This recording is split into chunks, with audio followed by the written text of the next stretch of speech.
What's going on, social media socialites? What's going on, family? Y'all doing pretty good today? Y'all know I love some trap music and keeps the ground underneath. You guys know I love me some good old trap music. How are you guys doing today? We are broadcasting live. This is live. Yes, this is live. So I just posted on Facebook, and I also posted on Instagram, and I also posted on Twitter. Yep. I just posted on Instagram and I just posted on Twitter. So we are live. I want you to do the exact same thing. I want you to share this and let me know where you shared this. Let me know if you shared this on your Facebook. Let me know if you shared this. Oh, God dang it, Dr. Umar Johnson's live. Shoot. You can't compete with the big dogs. Let's see what Dr. Umar talking about. Is he still alive? He's still alive. Which I resigned in Lawrenceville, Virginia. And they only want Man, Dr. Umar is live. This is the spring of 20. I wonder if we should watch. Y'all want to watch Dr. Umar? Y'all want to watch Dr. Umar together, or should we continue talking? You guys let me know, because I had planned and anticipated on talking about funding a nonprofit and talking about funding a 501c3. So I am going to bring the chat up so you can see your comments. So you guys let me know. So let me go ahead and bring up your comments, guys. Boom, boom. Oh, this is working beautifully. Oh, this is working beautifully. This is looking good. How's the sound looking? How's everything looking? So there was somebody that asked the question. Let's see. Chat up so you can see. Sound is good. Okay, let's see. Sound is good. Boom, boom. Oh, this is working beautifully. Yep, Oh. no lag. We looking good. We're looking good. Awesome. All right, awesome. Okay, cool. We are good to go. You want me to teach Heavy Brian? Heavy Brian, you want me to teach? Okay, I definitely will do that, sir. I will teach if you want me to teach Heavy Brian. Now, somebody in the chat, let's see if I can scroll up. I don't think I can scroll up with this with the chat like it is. So if you can see right here, you see your comments, guys. So you can see right here, if you guys were to give a super chat or you were to comment, you could talk, because a lot of times when I'm teaching live, people say, Dean, who are you talking to? So now you're able to see your comments live right here. So I want you guys to chime in, let me know where you're watching from. And I want you to tell me if you shared, where you shared it at. And let me do a quick introduction. If you've never seen me before and you don't know who I am, my name is E.DeanCole, and I own E.DeanCole Financial. We are a consulting firm, and we specialize in working capital, alternative finance, and business credit development. So I own a consulting firm that specializes in business credit development and funding. And so today I had planned and anticipated on teaching about a 501c3 and teaching about nonprofits. At the same time, I'm woke, and Dr. Umar Johnson is live. But it's funny because sometimes I bring in more numbers than Dr. Umar Johnson. I ain't saying nothing. I'm just saying it is what it is. I remember I have a cruise that we're doing, and somebody was like, oh man, Dr. Umar doing a cruise. I was like, come on with the game. I'm not saying Dr. Umar is coming at me. I'm not saying that at all. But, you know, this kind of things are funny. So let's look at some of these comments, and you guys let me know if you want me to teach or if we want to watch Dr. Umar together. Because I could change the title. I would love to teach about nonprofit and funding. And this is live. Yes, so this is live. So if you're watching this on the replay and you're like, this isn't a normal sit down talk. This is a live talk. So you guys dictate the flow. So if you're watching me on the replay and you're like, Dean, I didn't know you were going to go live. Two things. Thing number one, you've seen one of my videos before, but you have not yet subscribed. So hit that subscribe button right now. That's thing number one. Thing number two, you have seen my videos, you have subscribed, but you did not hit the bell. So if you guys want to interact next time I'm live and you want to dictate the flow of things and you want to chime in, this is how you would go about doing that, okay? This is how you would go about doing that. So let's look at some of these comments. And let's give some shout outs to some people. So John Garrido is in the building. Hey, John, how you feeling today? John says, Dean, I've been trying to enroll in the course, but it doesn't give me the access to get it. That is not 100% accurate. I don't know where you're wanting to enroll. So the link to enroll is always at the bottom of every last one of my videos, John. Now, I mean, Julio. Now, I'm going to drop the link in again for you, okay? So I don't know where you're headed to, but this is the link if you want to enroll into the course, okay? So I anticipate to hear a chime that you're going to do it right now. And then everybody will be able to hear you do it right now. So let's see if you are really serious or you're just talking.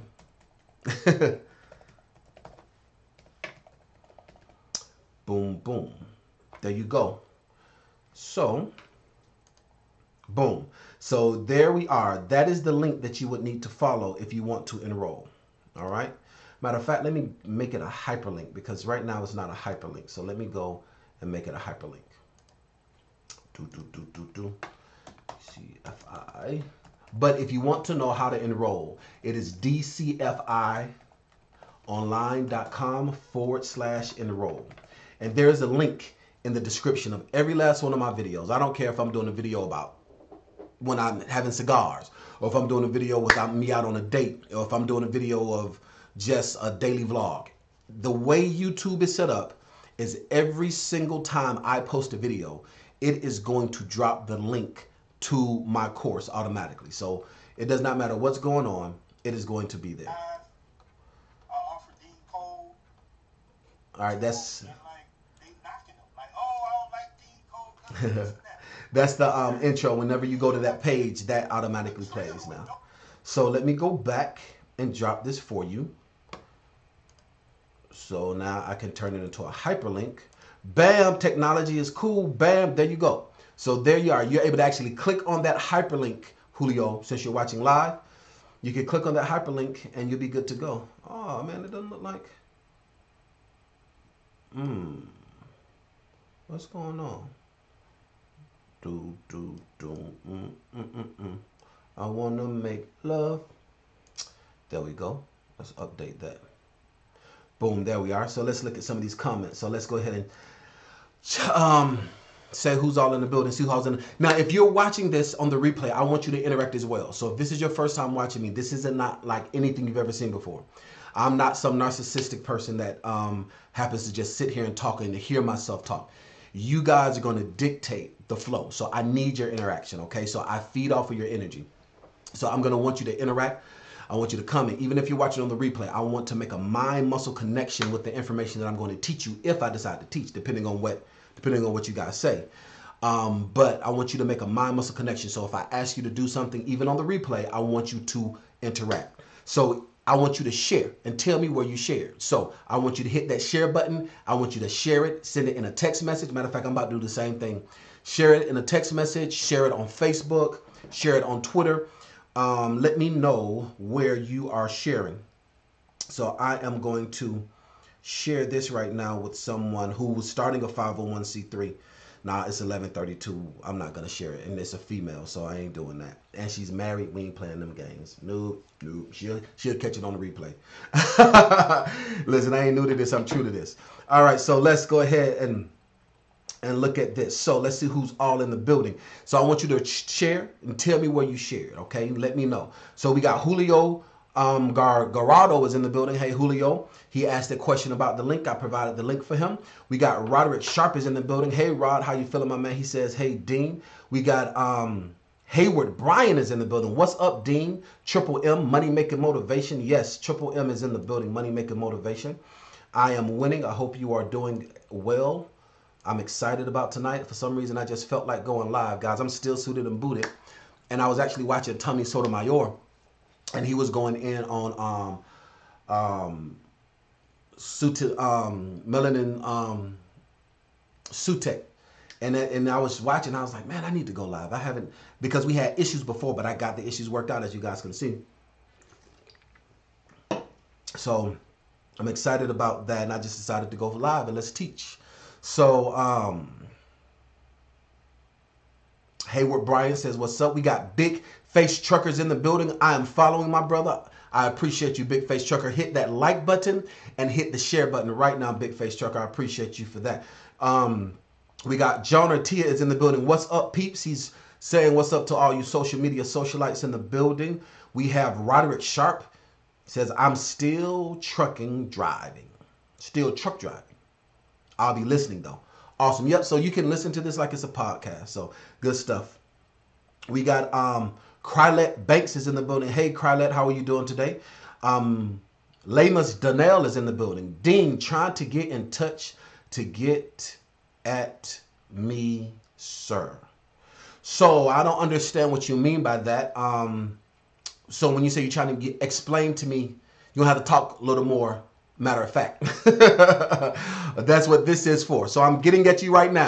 How can I help you? I'm getting at you right now. This is a live Q&A. That's what this is. So this is what this is. All right, we got Ray David is in the building. Ray David all the way from Canada. I need to go up there and visit Ray David. Look at that beautiful snow. Ray David says, hey, Mr. Cole. Can only view a few minutes. Catch up on the recap. I appreciate you for that, Ray David. Ray David, you are a phenomenal man. I appreciate your support, my man. I really appreciate you. And congratulations on the new position. All right. So Hayward Bryant wants me to teach. All right. Joyner says, let's do half an hour. Okay. Wants to teach. All right. Derek Clark says, how old does a corp has to be to get one? To get a Dell? How many vendors do you need? All right, Derek, if you want, that's a very good question. I'm not really opening up for Q&A right now, but I will answer that question because that's a very good question. In order for you to get a Dell account, that means that you're going to need to be at level tier 2 funding, tier 2. That means that you're going to need to have an 80 Paydex.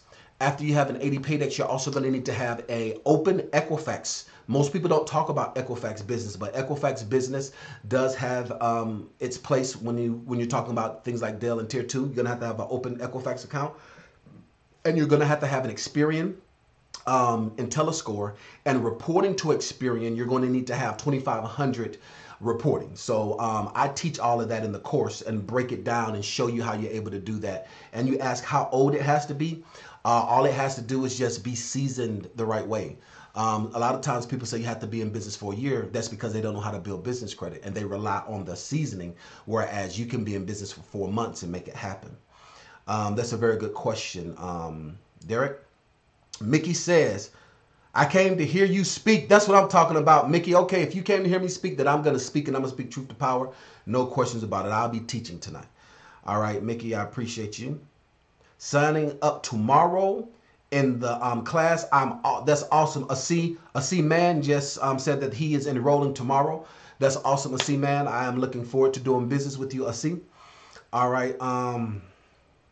404 truckers in the building. Hurry up and get a truck. 404 truckers in the building. What's going on, 404 trucker? How you feeling, my man? Mike happens to be a client of mine.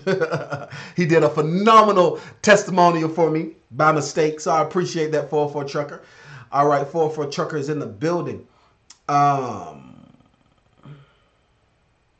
this is your first time watching you. A friend of mine told me about you. That is Krylet Banks. Well, Krylet, thank you so much for watching. I appreciate you for watching and chiming in. Krylet, make sure you hit that like button. And if you like it, and if I teach you something that you didn't know, make sure you subscribe and you share it with somebody else, Krylet, okay? So I hope I pronounced your name correctly, but Krylet, but thank you so much for that. Fresh Air Brown is in the building. Fresh Air Brown is in the building. How are you feeling, my man? All right, who else is in the building? We got Aaron McLeod. What's up, Dean? How you feeling, Aaron? Chiming in from Detroit. We got Garnell Wrighton is in the building. What's going on, Garnell? Happened to be a successful client of mine. Garnell Wrighton is giving me the thumbs up. I appreciate it, Garnell. We got Charles Slayton from Tucker, Georgia. What's going on, Charles? How you feeling today, my man? Charles is in the building. Trucker Juice Duray. Teach. You've been waiting all week. Okay. Trucker Juice Duray, I will teach. I'm definitely going to be teaching tonight. I really appreciate that. All right. And I'm starting a special needs home. Garnell says, I'm starting a special needs home. How should I set up? Should I be a 501c3? And we're going to talk about that tonight, Garnell. All right, Big Face Trucker said, share it with your baby mama. That's good, Big Face Trucker. If you shared it with your baby mama, that's good. Come on, everybody in the family eat. Whatever your baby mama want to do, you know, let's go ahead and help her. Like, oh my gosh, did you guys see Gucci Mane and Keisha Kior wedding? Listen. Did y'all see the wedding? Listen, the wedding was phenomenal. The reason why Gucci Mane married her, not also because he loved her, but because he gave her $2 million and she flipped it. They beat the thighs out to me and kiss the ground underneath. I love good old trap music. It's so motivating to me. It's like gospel music to me, really. It gets my mind going. It gets the motor running. So if you share it with your baby mama like Keisha Kior did, she's able to take business credit. Instead of you giving her money, she could take business credit and create her own business. So specifically tonight, we're going to talk about 501c3 and nonprofits. We're going to talk about that. So Garnell Wright said, "That's what's up, DC." That's Alfred is watching. Hey, Alfred, how are you doing today? So everybody hit that like button and hit that share button right now, and I am going to get into it. So it looks like the only person that shared was Big Face Trucker, because nobody else said that they was going to share. You ought to be ashamed of yourself for that, YouTube. Maybe I should just sit back and listen to some Gucci Mane while y'all decide if y'all gonna share and tell me where you guys gonna share it. Maybe that's what I should do.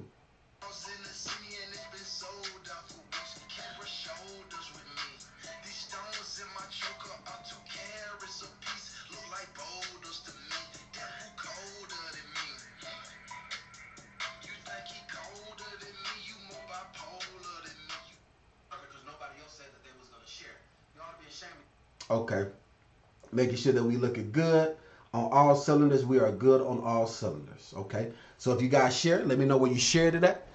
All right. So we're going to talk like what Garnell Wrighton asked about a nonprofit. So even if you're watching this on the replay, like I said, I want you to interact. I want you to make a mind muscle connection with me so that you can remember this. That is the reason why my course is as successful as it is because of the interaction. And I'm going to teach Truth to Power specifically about how you're able to get funding for a nonprofit. Now, how many of you guys know what a nonprofit is? If you know what a nonprofit business is, I want you to say, I know. If you don't know what a nonprofit is, I want you to say, don't know. So right now, there are over, I think, 40 people that are watching right now. So I want all of you guys to interact with me. Like I said, don't just look at me. I want you to interact with me. This is going to let me know how I'm going to teach this and what I need to teach about. So if you know what a nonprofit is, I want you to say, I know. If you don't know what a nonprofit is, I want you to say, don't know. It's going to let me know what type of material and how I need to teach this. All right. So Johnny Tia says, I know.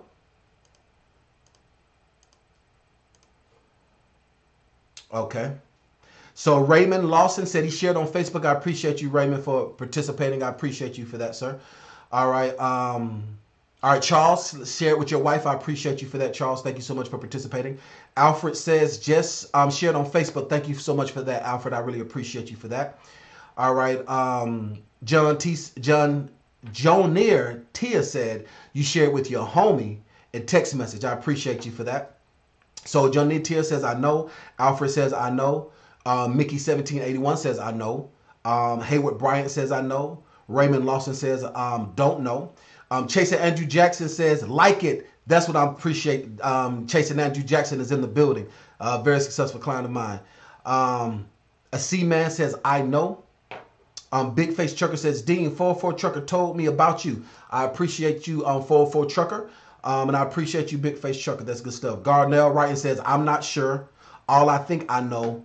But you don't pay taxes. Okay. So that's a very good, Garnell. We're going to talk about that right now after I finish getting all the check-ins to see I know. All right. Jamaica says, Dean, this is Trucker Kev Carter. Okay. I'm in your course. Just got my business address and phone number with Da Vinci. Congratulations. I appreciate you. So if you guys were watching on Facebook, I would tell you to tap the thumbs up button, but we can't do that. So that's good stuff. All right. So Carlette Banks says don't know. So let's talk about, so a nonprofit is most of the time when people of color or a different ethnos or different ethnicities think of nonprofit, they think of things like churches and charities. And when you think about churches and charity, most of the time people think about free. All right. Now, a nonprofit is a little disingenuous. So let me explain what I mean by that. A nonprofit means that you are running a business or an organization, and at the end of the year, you are breaking even and not making a profit. Okay? When most people think about nonprofits, most of the time they think about government grants, right? They think about free money. So all of you guys that said all right? When you think of a nonprofit, do you think of free money? If you do, say yes, free money. If you say no, say no. All right? Like I said, I want you to interact with me, all right? So most of the time, everybody that says I know, if you think and you agree, most of the time when you think of nonprofit, you think of free money, or you think of government grants, or you think of grants. If you do say yes, free money, let me know. Let me know. Boom, boom, boom, boom. Yes. So Jamaica says yes. Anthony says don't know from before. Okay, Anthony, like you got that team, like you got that Metro PCS. It's okay. Hey, if you got that Metro PCS, it's all right. You got that Metro PCS, so you got that slow data. Okay, so you answered the previous question right now. Okay, listen, ain't nothing, and listen, as long as you answer, it don't matter if it's slow or not. All right. So Anthony with the slow Metro PCS. John Tia says yes. Essie says yes. Hayward says no. Good stuff, Hayward. All right. Carlette says yes. Trucker says yes. All right, Alfred says free money. Yes, so that, and you can all see your comments right here. So I want you guys to participate. And if you're watching, you like, Dean, I wanted to be shouted out. How come my comments not showing up? It's because you didn't subscribe or you did not hit the bell. So yes, most of the time when people think of a nonprofit, they think of free money. Now, earlier Garnell Wrighton asked, he says, Dean, I want to start a school for disabled kids. Should I make it a 501c3? This is very important, guys. A nonprofit organization does not automatically mean you get free money. All right? You are not going to get government money, government grants. You're not going to get money from people like Pepsi or Coca-Cola, or you're not going to get grants from like Apple, or what else I got around here? Or General Mills. I had a Kit Kat. Or General Mills. Okay, so you're not going to get or the Jay-Z, the Ace of Spades. Like, you're not going to get money from Jay-Z. You're not going to get money from these larger corporations just because you're a nonprofit. All right. Nonprofit does not mean that you're eligible for government funding. All right. In order to be eligible for government funding, you have to have a 501c3. All right. A 501c3 is completely separate from a nonprofit. You create a nonprofit the same way you create an LLC. You create that through the Secretary of State. It's a nonprofit, all right? Now, in order to get government funding and in order for a larger business to give money to you, you have to go the extra mile and become a 501c3. 501c3 is a tax code given by the IRS, which means that if anybody gives money to you or they donate money to you, it is now tax deductible as a tax write-off. That's the reason why you're going to get free money. The reason why you're going to get free money is because at the end of the year, instead of me paying Uncle Sam $75,000, God forbid, feds, I know you're watching, this is hypothetical, okay? So if instead of me paying $75,000 to Uncle Sam, if I'm passionate about Garnell, what he said, let's say specifically what he said he wanted to do his 501c3 about. Garnell said,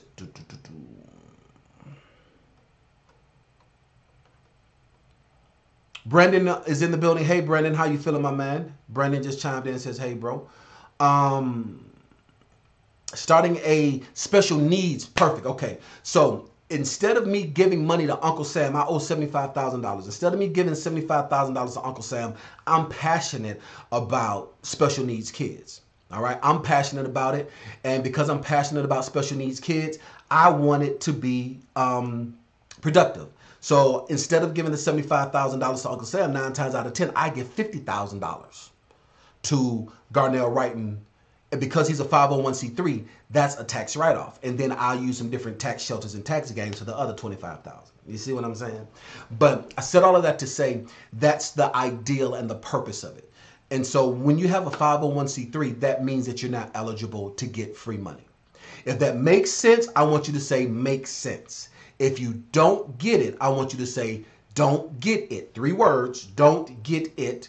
If it makes sense, 2 words, makes sense. If you don't get it, I want you to say don't get it.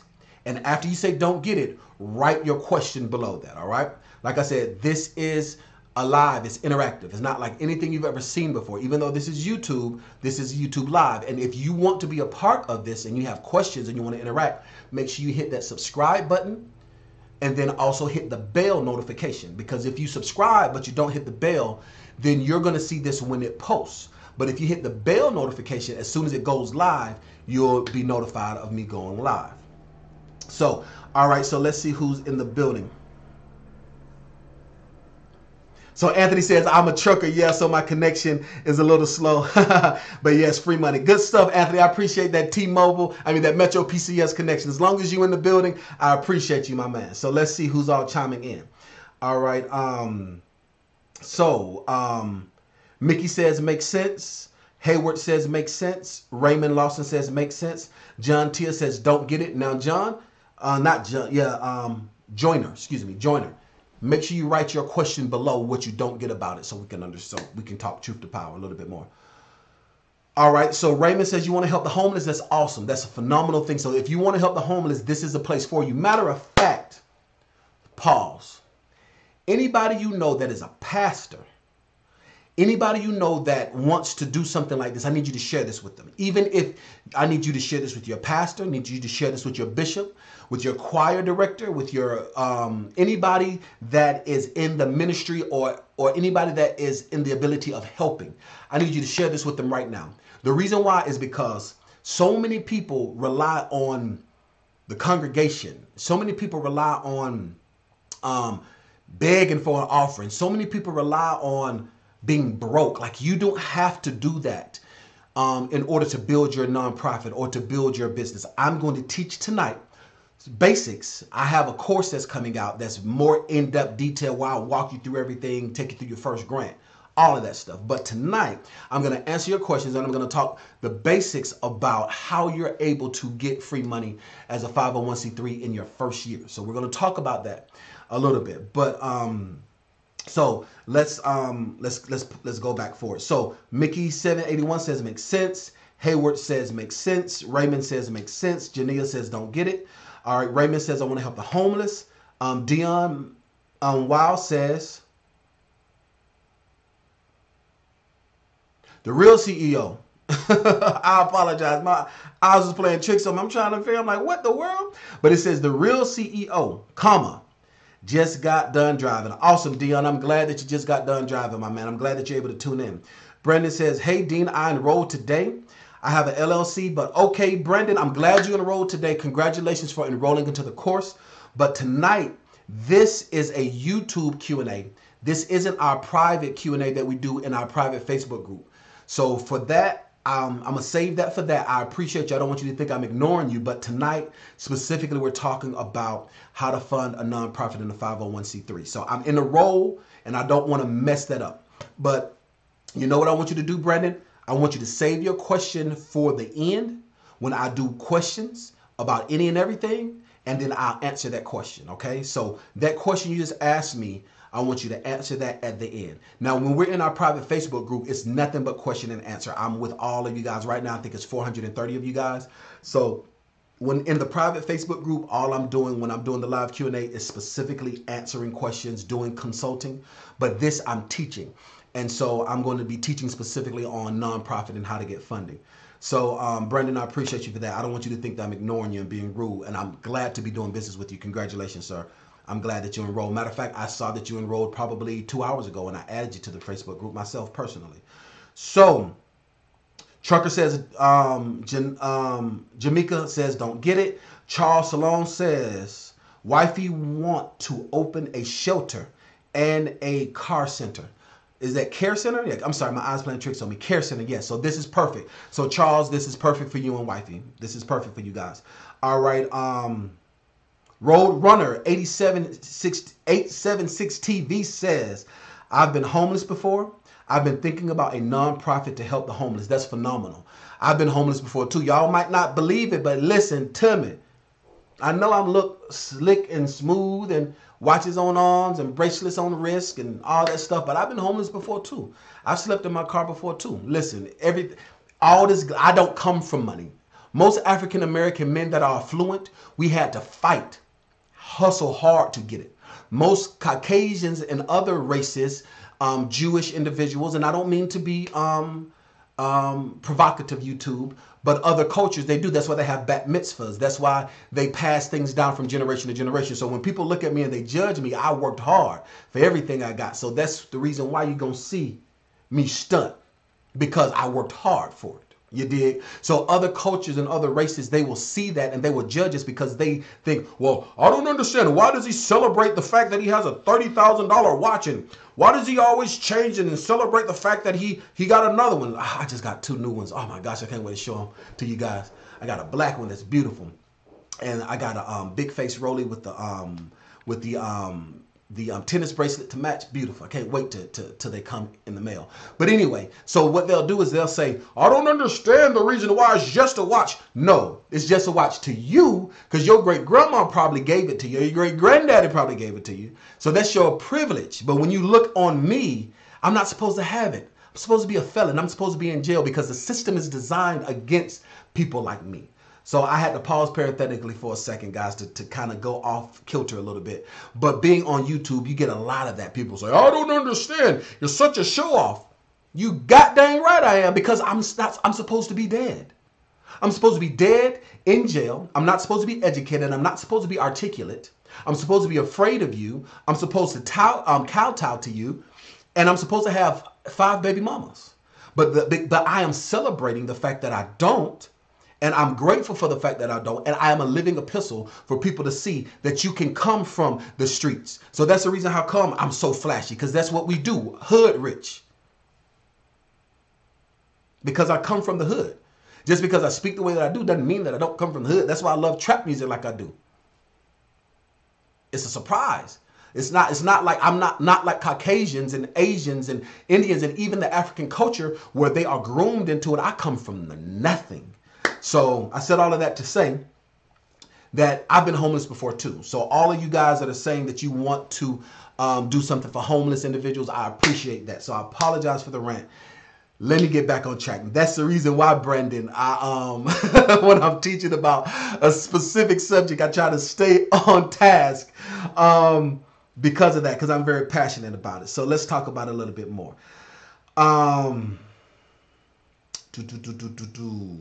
All right, so Raymond says that yes, your father has been a pastor. Carlette says you don't get it. The last part you said about you don't get free money because I think you said I have a 501c3. Yes, so yes, Carlette, in order to get free money, you have to be a 501c3. All right, a nonprofit is like a teenager. All right, hear me. You can understand this. A nonprofit is like an 18-year-old boy, right? A 501c3 is like a 35-year-old man. Carlette, you understand the difference, okay? They're both males, all right? They're both males. But the mindset of an 18-year-old and the capacity of an 18-year-old is different from the mindset and the capacity of a 35-year-old, typically speaking, all things being equal. So if that makes sense, Carlette, I want you to say makes sense, all right? Specifically, if that makes sense, if you understand what I mean. So there are phases of building a nonprofit. There's phases of getting government funding. And the first phase is that you first must be 18. You must first be an adolescent before you can become a grown man. All right. So you must first become a nonprofit. And after you get a nonprofit, then you can become 501c3. 18-year-olds aren't supposed to be able to drink alcohol.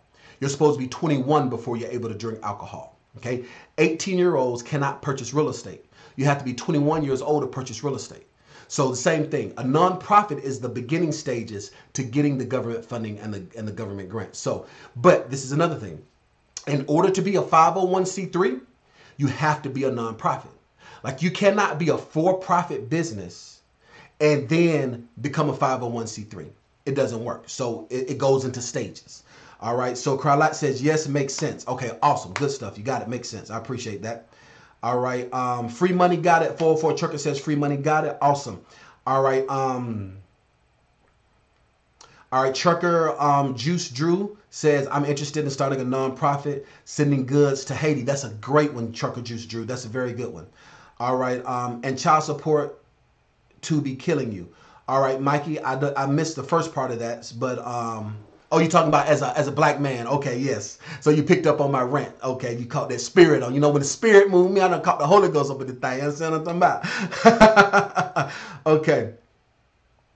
All right, good stuff. All right, so now let me stay on task. So thank you, Ray G. I'm going to stay on task, Ray G. I'm going to stay on task. So let's talk about it. So there's been several more of you guys that just joined in, okay? Everybody that just joined in, I want you to hit that like button and I want you to hit the share button. So there's been a lot more of you guys that just chimed in. I want all of you guys to hit the like button and the share button. No freeloading, okay? So if you're watching, hit the like button and hit the share button. No freeloading, okay? You have to participate. All right, so let's get into it a little bit more. All right, so now what happens a lot of times in the African American community, we are educated by uneducated people. All right, a lot of times in the mainstream America, not just African Americans, but I have people of all walks of life as clients, and I have people of all walks of life that watch me. So sometimes, even in other cultures, they aren't educated by educated people. People, by habit, they reproduce what they learn by observation. Okay, you have to have a humble mind in order to learn. You have to have a spirit of humility in order to receive knowledge, especially if you're proficient and you're good at something else. Some of my clients that are doctors, I have to break them down. Not in a disrespectful way. I just have to be like, hey, I know you understand quantum physics, and hey, I know that you can do brain surgery on me if you die right now, but hey, your credit score is a 450. All right? And you're about to be bankrupt in 2 months. You're great at that, but you're not great at this. Okay? So I said all of that to say that everybody oftentimes are educated by uneducated people. The way that I learned this is twofold. One, my ex-wife is the best grant writer I've ever seen in the business. When we were married, she would actually get called by all these nonprofit theaters to write grants. She's the best grant writer I've ever seen. That's my first experience with it. The second experience with it is right before I started my consulting firm. I was working for another consulting firm, and I happened to get a client who now partners with me, and he got grants. He got Google grants and specialized specifically in Google grants for nonprofits. And that is what I have in my course now, basically the information that he partners with me on. Let me explain what I mean by that. So now that I explained to you that you have to be a nonprofit before you can be a 501c3, and now that I explained to you that there's stages, that there's levels to it, most people don't realize that a nonprofit, remember, a nonprofit is a normal, regular business that at the end of the year, you're saying that you break even.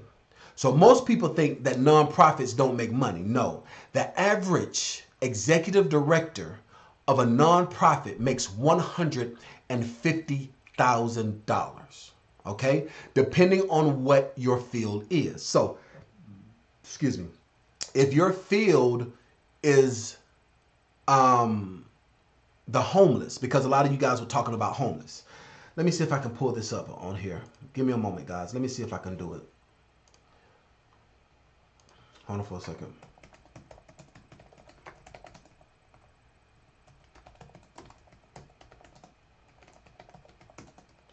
Let's see if I can pull it up. Okay, perfect. As I'm about to show you guys something. All right, I'm about to show you guys something.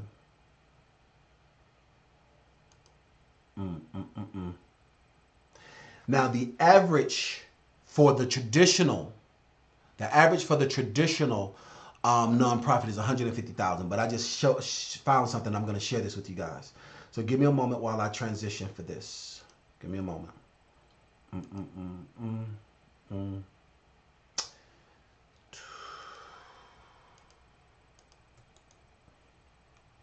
Give me a moment, guys.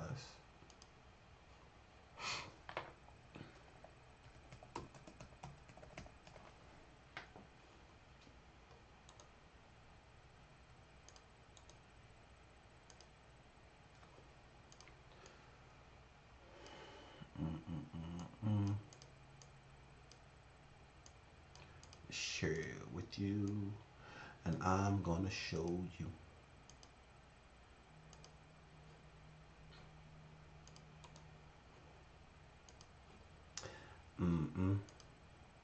So if you're learning something new that you have not learned, if you're learning something that you've never learned before, I want you to give me 5. Tap 5 thumbs up. Give me 5 thumbs up button while I show this to you, okay?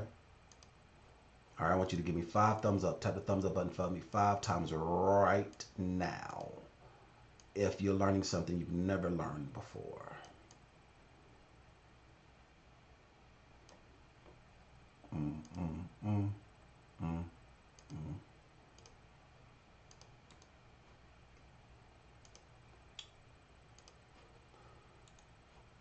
Give me a second. I'm about to pull it up, guys. Like I said, this is live, baby. This is live and direct. Listen to me. This is live, y'all. This is live and direct. This is live and direct. Boom, boom, boom, boom.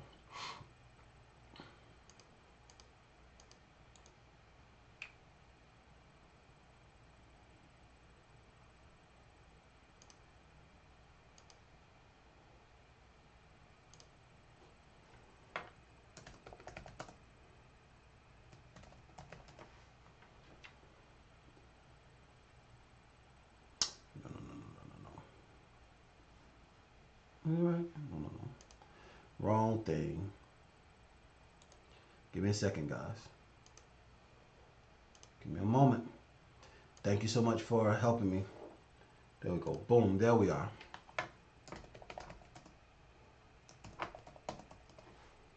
There we go.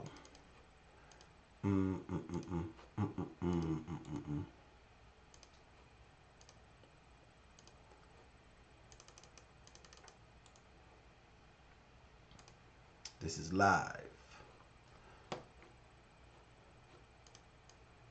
Oh, shoot.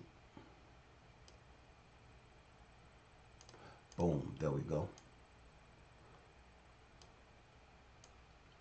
This is so dope. This is so dope.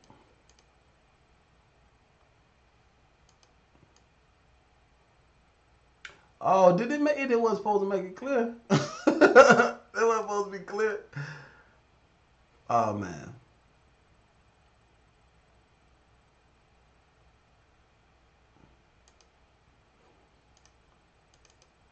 Give me a moment, guys.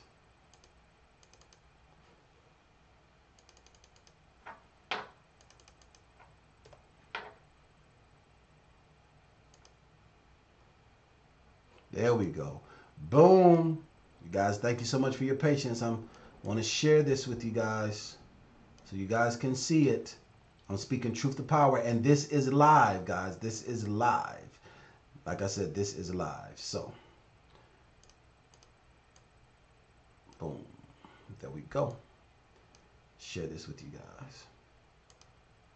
So, if you guys can see, you guys should be able to see the screen right now. All right. So if you look below, you should be able to see, like I said, I'm speaking truth to power, right? Men lie, women lie, numbers don't lie. I've been a business consultant and I've been in banking and finance for many years. And so it's my habit to be as detailed. And that's the reason why I'm showing you this below. So if you guys can see this, all right? So if you guys can see this specifically, if you look below, what it says national average. Now the reason why I brought this up is because several of you guys talked about homelessness, and we talked about homelessness. Even though Garnell started off the conversation talking about the school, but I want to show you guys something.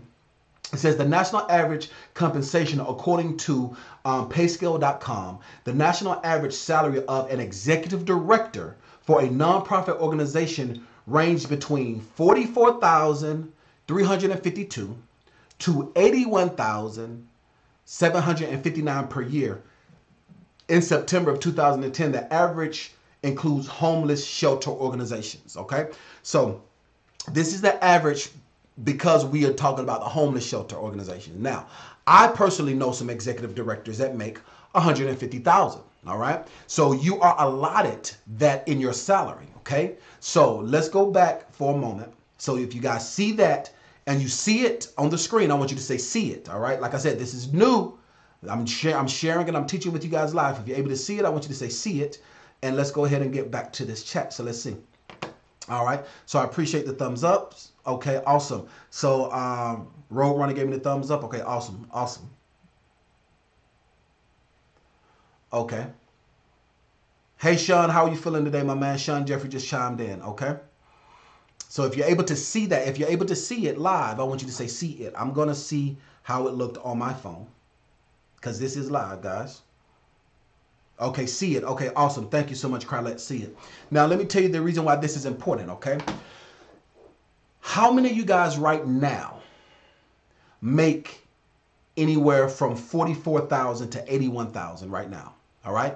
If you make that amount of money right now working for somebody else, that means that you can work for yourself as a nonprofit and be purpose driven and make that same type of money.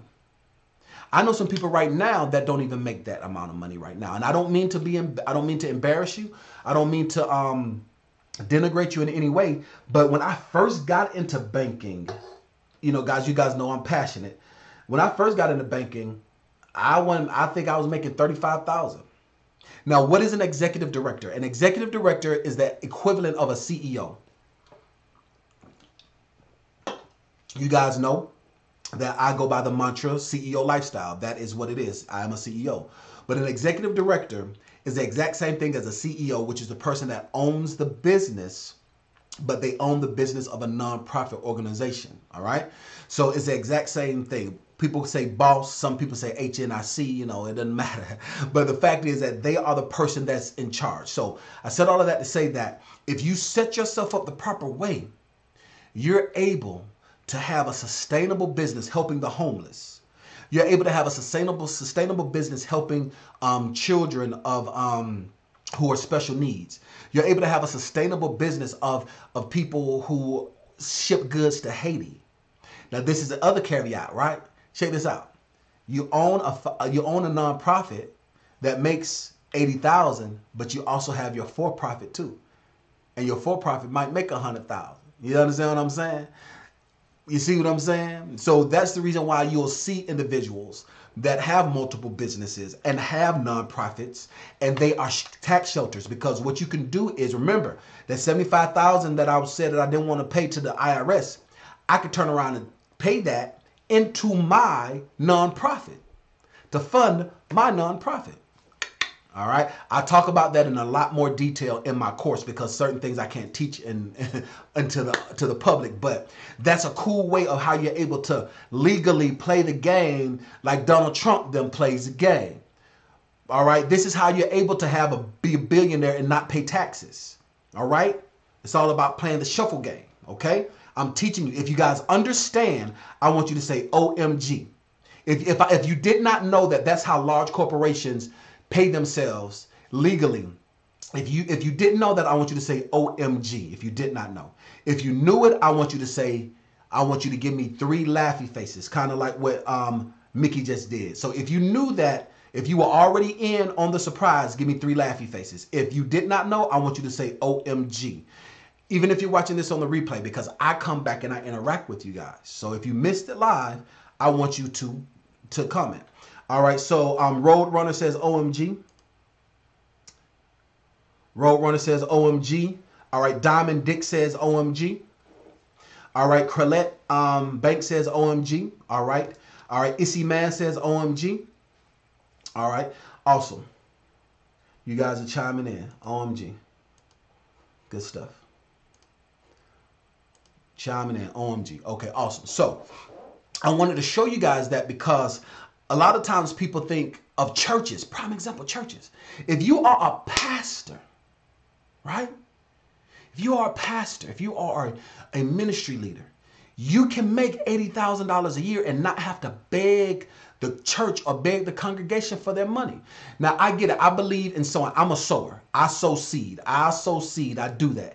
At the same time, there are certain times where pastors don't need to be fleecing the church. Because if they set themselves up the proper way, they can get money from their state. They can get money from Coca-Cola. They can get money from the AIDS Research Center. They can get money from Apple. They can get money from all these other places instead of having to pull the money from the people.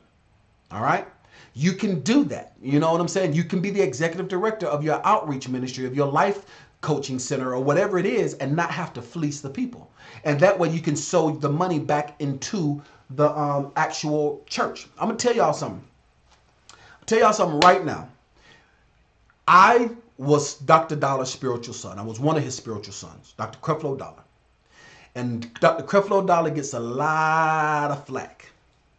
But what you guys do not know about Dr. Creflo Dollar is, before Dr. Creflo Dollar was preaching full time, he used to work at Grady Hospital as a psychiatrist. And he was making $150 an hour plus as a psychiatrist. He was not taking money from the church. He was not taking a salary from the church. He started sowing all of his tithes, and he started sowing his quote unquote salary into the church. That's how the church was able to go from the chapel to the big dome. And most people don't know that about him. All right. So I said all of that to say that that's the reason why I don't care what nobody say about Dr. Creflo Dollar. I've seen it with my own eyes. I've seen him do that. I've seen him grow it that way. So what people don't realize and they don't understand is that Dr. Creflo Dollar, yes, he's a multi-millionaire, but he was already on his way. He was making well over $150,000 as a therapist working at Grady Hospital before he started ministering full time.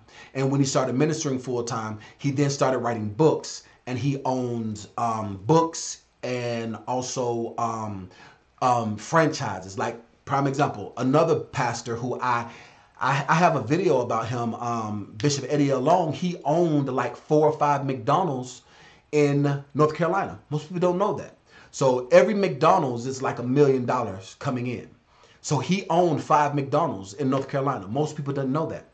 So that's the reason why mega churches are mega churches most of the time, is because the pastors, not all of them now, I ain't gonna vouch for all of them, but the ones that I've been able to understand and experience and know, they have commerce, they build that. Like, most people don't realize this, but T.D. Jakes is like the best businessman there is.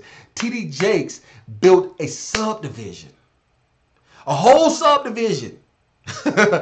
Bishop T.D. Jakes built a whole subdivision in Dallas, Texas, and he sold that. He sold it. There's absolutely nothing wrong with being, they call it bivocational. All right.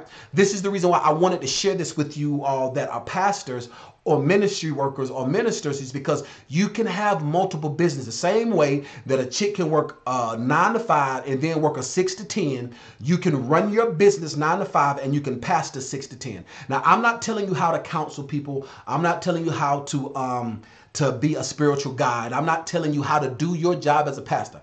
I'm telling you how to run your church as a business, because this is what happened. The mistake that most people the mistake that most spiritual people make is they try to be so spiritual and they have no earthly goods. Let me explain something to you. I'm in Atlanta, Georgia. If I own a church in Atlanta, Georgia, and I don't pay the light bill, Georgia Power is going to come turn them lights off. I don't care if it's Sunday morning. It might be Sunday morning and we might be having a wonderful service. If I don't pay with money, with money, if I don't pay with money, okay, you see the money falling. If I don't pay Georgia Power with money, then the lights will be cut off. All right. If I don't pay, all right, Texaco to put money in the church van, if I don't pay with money, then I can't go pick up the people from the church. If I don't pay with money, Walmart, to get the cleaning supplies to clean the church, then the church is going to be stinking. It's going to be nasty. If I don't pay to have the air conditioning run, then people in the church are going to be hot. I said all of that to say is that people say stuff like, oh, the church, all they want is your money. No, the church is a business. Make no mistake about it. The church is a business, but the ministry is the people. So hear me clearly. When I'm talking to you about the church building. I'm not talking to you about your ministry, which are the people. If you understand that there's a difference, if you understand that the church building that you have to pay rent to is a business, the building and the church within itself is a business. If you understand that, I want you to say, got it. All right? If you don't get it, I want you to say blasphemy. I want you to say it too, even if you're watching this on the replay. I want to interact with you and have a conversation. So you understand the ministry within itself are the people. That is the life changing, the life coaching. That's taking a crackhead from being a crackhead into being a CEO. That's taking an ex-prostitute from being an ex-prostitute to a loving wife and mother. That's taking the gentleman that's struggling with homosexuality, or the gentleman that's struggling with suicidal thoughts, and making him a thriving member of the community. Whatever the situation, that's the ministry. That's stuff you cannot quantify. But in order to do those things, you're going to have money. You understand what I'm saying? Like, people are telling me all the time. Somebody said to me, Dean, why did you go up on the price of the course? It's 429 people. Do you think that I personally can handle 429 people by myself? No, I had to hire new staff. I had to get new technology, all of this stuff, new technology. I had to get all of that stuff. But people are saying all the time, oh, why are you going up on the price? It costs to be the boss. So I'm saying all of this so that I can teach and I understand, so you guys understand that it costs to be the boss. It takes money to make money. If I can wax theological even a little bit more, one of the best phenomenal teachers says, pay unto Caesar that which is Caesar's, and give that to which is Jehovah God, which is to Jehovah God. The ministry, the praying for people, the seeing people well, that is giving it unto God. But giving to Caesar is if that woman that is homeless because her husband beat her and raped their daughter and then raped their son, they need a place to stay and they come to you as a pastor, you need to have money to put them up somewhere. Guess what? You could call a hotel all day long. I've called hotels before. Hey, can somebody stay here? When I was homeless, hey, can I stay at this hotel for free? It takes money. They go hand in hand. So I said all of that to say, to lay the foundation so that you guys understand and you got it, that it takes money even if you are passionate about something. So people, now let's talk about how to get to this money. All right. So if you guys are ready for step 2, I want you to say ready. If you're ready for step 2, I want you to say ready. I'm going to read some of these comments. Now, if you're ready for step 2, I want you to say ready. Even if you're watching this on the replay, like I said, communicate with me. I need for you to make a mind muscle connection. If you're watching this and you just tuned in, I want you to hit that like button and I want you to share it with somebody right now, specifically people that are in ministry, specifically people that are doing something to help the community, because you don't have to be broke and you don't have to be broke and be able to be in the services. You can actually, I'm going to talk a little bit. I'm not going to go into grave detail because of some, I can't go into grave detail because of some compliance things on an open forum. In my course, I will, but this is going to be private. This is going to be public. So I'm going to teach and just talk about the basics of how you're able to get funding and how you're able to survive as a 501c3, as a nonprofit. So let's look at some of these comments. All right, so let me go back to when I was asking you guys to give me the thumbs up when I was figuring everything out. Okay, so Roadrunner gave me the thumbs up. I appreciate you for participating. So Kralette says, so if I'm not mistaken, a bakery can be a nonprofit organization. A bakery cannot be a nonprofit organization if you're just a regular bakery and you're selling baked goods. But if you are baking to give away to the homeless or give away to kids or give away specifically, then you can. But a bakery cannot be a nonprofit. Okay, you can't make a bakery a nonprofit unless it is helping an organization or if it's serving a need to a group or to an organization or to a socioeconomic group. All right. Essie gave me the thumbs up. I appreciate that. Lester gave me the thumbs up. All right. Tamarin Slayton gave me the thumbs up. Dion gave me the thumbs up. I appreciate that. Anthony gave me the thumbs up. Okay. All right. Jamaica Newborn said that she enrolled into the course and she has a question. Jamaica, do me a favor. The questions that are not related to nonprofits and funding, save to the end. I'm going to answer that question. I don't want you to think I'm being rude, but I'm trying to stay on task, and we're talking specifically about that. I'm going to answer 5 questions at the end because I'm giving everything I got to teach about nonprofits and funding. And at the end of this, I will take your question. So Janika, ask your question again. All right, Sean just joined. Hey, Sean. All right, everybody sees it? Okay, awesome. All right, I see all the OMGs are in the building. So you guys did not know, yes, that you can have a for-profit and a nonprofit and you have the tax shelter game. We've talked about all that. Okay. All right. So Shelly Hunt says, OMG, you make me want to come out of retirement. Yes, Shelly, come out of retirement and live your dream. Yes, Shelly, come out of retirement and live your dream. Shelly says, OMG, she learned something new today. All right. So Garnell Wright says, should I use my logistics company? All right. Garnell asked me that question at the end again. All right. So Camera says, Jakes is the man. Okay. Awesome. Vision Keeper's wife with WCCI. That's what I'm talking about, Tamaran. Vision Keeper's wife. That's what I'm talking about, Tamaran. So you understand, Tamaran, you was a vision keeper. So you was the wife of a vision keeper. So you understand that. You understand how that goes. You know, you was there. You behind the veil. You can see some of those things. All right, Crillette says that you're sorry you have to go now, but I'm looking forward to watching you again. Well, Crillette, like I said, this was your first time watching, so I hope you hit that subscribe button. And after you hit the subscribe button, you hit the bell as well. All right? So all of you guys got it? You ready for me to move forward? Got it? Got it? Got it? Got it? Awesome. Reggie is in the building. Hey, Reggie, how are you doing? Hit that like button and hit that share button. Thank you so much for joining, Reggie. So, all right. So that's the foundation of it all, okay? Now, this is the caveat, all right? You're not going to get money just because you want it. All right? Let me ask you guys a question. Fellas, let's say, for instance, you have a cousin. He don't have a job. He ain't looking for no job. All he do is smoke weed, chase women. All he do is talk about Jordans, talk about the NFL. He come to you like, hey, cuz, you know what I'm saying? Look, I need $5,000, cuz, you know what I'm saying? I got this great idea.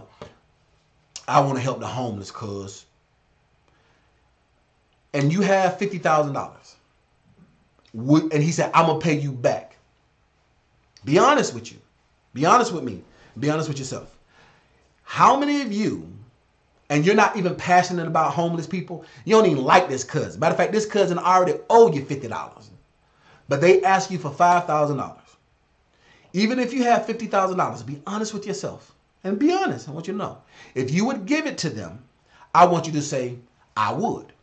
If you won't give it to them, I want you to say, I won't. I'm going to be the first one to say, I won't. Boom. I ain't giving him that.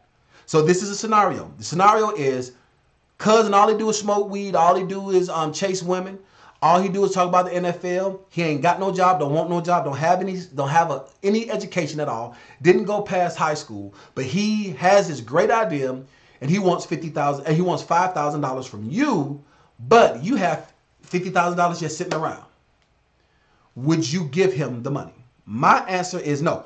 All right. So Raw Runner says H, no, I ain't giving it to him. All right. Essie Man says I won't. Ray G says H, no, I won't. Jeremy says I won't. All right. Brandon says H, no, I won't. All right. Dion Wild says no. I ain't getting it to him either. No, Negro, you can't have it because you ain't going to give it back to me. All right.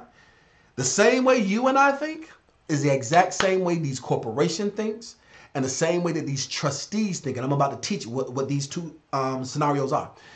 The same way that these fund managers think, the exact same way. So what do I mean by that? In the eyes of the people you're asking for money from, you have to show that you are a viable, sustainable business. Because remember, a nonprofit is a business. Remember, a church is a business. All right? A mosque is a business. A temple is a business. All right? It is. Now we're talking ministry is different from the actual building and the actual organization. Okay. And I'm teaching truth to power. And I know I'm ruffling some feathers, but it's okay. A lot of these pastors that are watching this, I hope you feel convicted. I hope you feel ashamed of yourself, because you don't have to have all that money pulling it from those people. You need to set your business up the right way so you can get it like you should, like a legitimate business should. Matter of fact, oh, there's a video of this pastor that's getting jammed up. And matter of fact, I'm going to play that. Have you guys seen the video of the testimonial of the pastor that is being questioned about his lavish lifestyle? If you guys have seen that, I want you to say, saw it. If you haven't, I want you to say, let's watch. Now, I'm not going to do it right now. At the end, I'm going to play that. At the end of me breaking this down, I just got 2 more points, and then I'm going to take questions, and then I'm going to, matter of fact, I got 2 more points. I'm going to play that video, and then I'm going to, after I play that video, then I'm going to break it down. I'm going to answer your questions. But there's a pastor that's being, that is being charged and questioned hard about fleecing the congregation with his lavish lifestyle. Now, like, remember, I just told you about some pastors that I admire. 9 times out of 10, I'm going to be a pastor, if y'all can't tell. Not right now, later on. And if y'all can't tell, I'm flashy as a mug. You dig what I'm saying? But I'm going to be a multi-millionaire. You dig? So my money isn't going to come from that. It's going to come from my assets. It's going to come from my trucks. It's going to come from my real estate. It's going to come from the salary that I'm able to build for myself, for my other nonprofits. But I'm just going to be preaching because I love to teach. But I said all of that to say, now this gentleman did it wrong. And I'm going to play that on here. And YouTube, this is fair use. But I'm going to play it on here so we can look at it together. All right, so Jamaica says saw it. All right, so Charles says didn't see it. All right, Jeremy says didn't see it. Okay, so I'm going to play that at the end because I think it's very important so you guys can understand and you can see. But let me talk a little bit more. All right, so let me explain a little bit more. So they're not just going to give you money just because you want it. You have to show that you can. Now, this is the thing. Even though it's still government money, all right, even though it's still free money that they're giving you, they want to make sure that after they give you this money, you're not just going to run off with it. They want to make sure that after they give you this money, that you're just not going to crumble and fall as a business. All right. The reality of the situation is most of the time, there are some companies that will give brand new nonprofits money. In my course, for my 501c3 course, I'm actually going to show you companies that will give you money as a brand new startup. I'm going to show you how to get it. And then I'm also going to show you how to get $20,000 per month from Google as a brand new business. That's $240,000 a year as a brand new 501c3, meaning that you just got your 501c3 2 or 3 months ago. I'm going to show you how you can get that inside my course. But to talk about it, what people don't understand is that just because you are a 501c3 and just because you want it, if you don't have anything to show the trustees, if you don't have anything to show the people that manage the money, they're not going to give you the money, because what happens is that at the end of the year, if you manage a fund, let's say for instance, you work for Coca-Cola. I use Coca-Cola as an example, even though this is Dr. Pepper. So let's talk about it. You manage Pepsi. Let's not say Coca-Cola. Let's say you manage Pepsi. Dr. Pepper is owned by Pepsi. So let's say you manage Pepsi, and Pepsi has $10 million a year. Now, Pepsi makes about $1 billion a day. All right. So hear this. You'll be surprised. Pepsi has $10 million a year to give out specifically for childhood learning. Just for childhood learning.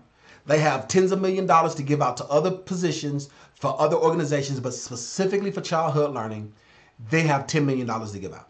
All right. So what happens is that most of these nonprofits, these larger nonprofits, these very well-to-do nonprofits, they come back to Pepsi every single year to get $2 million to go for everything, for uniforms, for salaries, for field trips, all of that. So they have $10 million. Most of the time, they give $2 million to each organization. So let's say you want to go to Pepsi to get this $2 million. So if they give you that money and then you turn around and go out of business, the shareholders the CEO, the CFO, every single year they say, well, how are our people that we're sponsoring, how are they doing? Now you as a manager have to give account for that. And you have to, in order to keep your job, where you're a good cushy job, where you're helping people, you have to show that, hey, we gave them $2 million. This is what they used it for. This is how they've grown. If that makes sense, if you understand that, I want you to say, got it. All right? If you understand that, I want you to say, got it. Like I said, even if you're watching this on the replay, I want you to interact with me. And yes, this is live. So speaking of that, let's see how many people are watching live. What's up, Julius? Julius is in the building. You missed a lot, Julius. You're just going to have to watch this on the replay, buddy. We talking about nonprofits, Julius.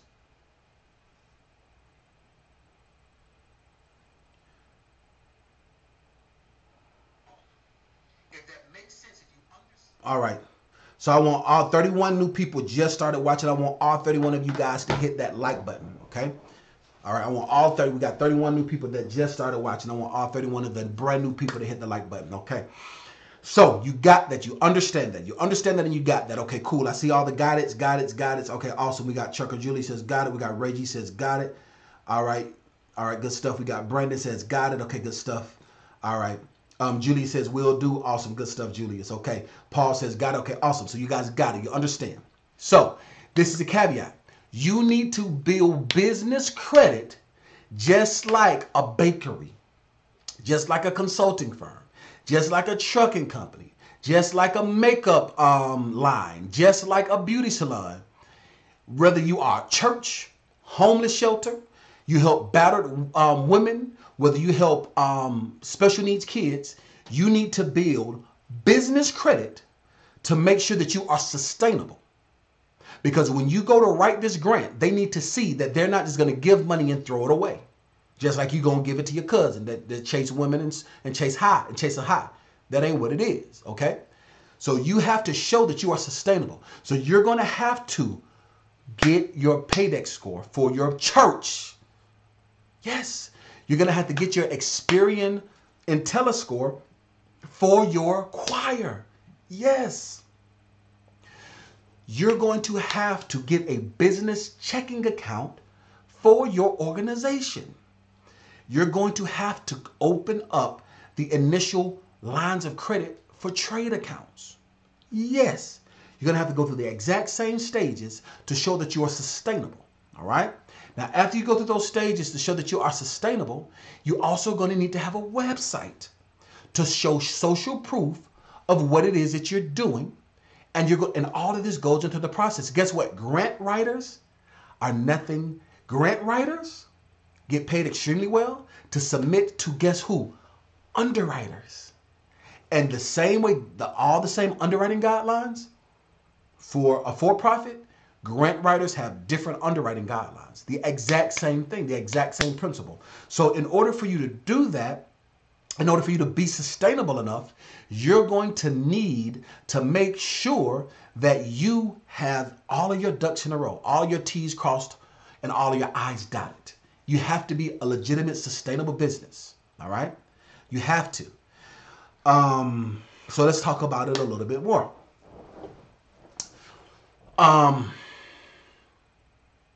There are some grants that you're able to get your first year. $5,000 here, $3,000 here, $10,000 there. And it's made specifically for certain specific things. Most of the time when people think about grants, they think, oh, I can do whatever I want to do with it. No, that's called a general operating grant. All right? A general operating grant means that you can put money wherever. Most of the time that goes into that salary that we talked about. The other type of grant are specifically for certain things like textbooks. All the money has to go specifically for textbooks. So that means that I don't care that your rent is due. I don't care that your light bill is due. Don't you take that textbook money and pay for the light, pay for the rent. I don't care if it's $7,000 and the textbooks are only $2,000. That extra $3,000 better sit in the bank for textbooks. The mistake that most people make is that they take funds for something else and they do. Now, when you have a regular business, you can do that. But when you are a nonprofit and you're relying on charitable donations and you're relying on government assistance, government funding, not assistance, but government funding, and you're relying on grants from large corporations, they vet you, and your books got to be tight. Your books got to be tight, super tight, because they check that out. That's the reason why it's important to be able to have business credit to float for those other things that you need. All right. So that's very, very important. You don't want to be convoluted when it comes to your funds and where you're indirecting funds from. So let's talk about it a little bit more. Your 501c3 is your code. You cannot just be a nonprofit and think that you're going to get money. You can't. Your nonprofit has to have a 501c3 status so that if a large corporation like Jay-Z Ace of Spades wants to give out $75,000 to inner city youths or to the homeless or to the veterans, which is a great organization that most people sleep on, if they want to do that, then you have to make sure that you're a 501c3. You just can't be a nonprofit by itself. The mistake that I see a lot of churches and a lot of organizations make is that they're those things and they get people donating to them and they're not 501c3s. So you make sure that they're 501c3. As far as teaching you how to get a 501c3, that, like I said, is going to be in the specific 501c3 coaching. That is not out yet. I'm going to do the best that I can and try my hardest to have that thing out by January. And it is October. That's just where it's at on the list of things, of to-dos. So I am going to show you guys this pastor. And he is getting indicted, and they are going over his finances. About his money. And we're going to show this. Here you go. Pastor David E. Taylor. Yep. Is this the whole thing? Let's see if this is the whole thing before I do it. Give me a second, guys. Oh, wow. Oh, this is a full deposition.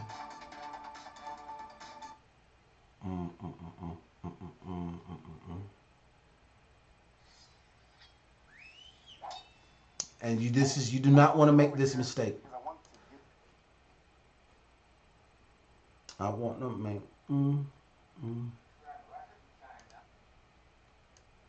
Here we go. All right. So now this is pretty long, and I want to watch this whole thing. I've never watched this whole thing. So I'm going to, before I show this, I'm going to give you guys an opportunity to leave.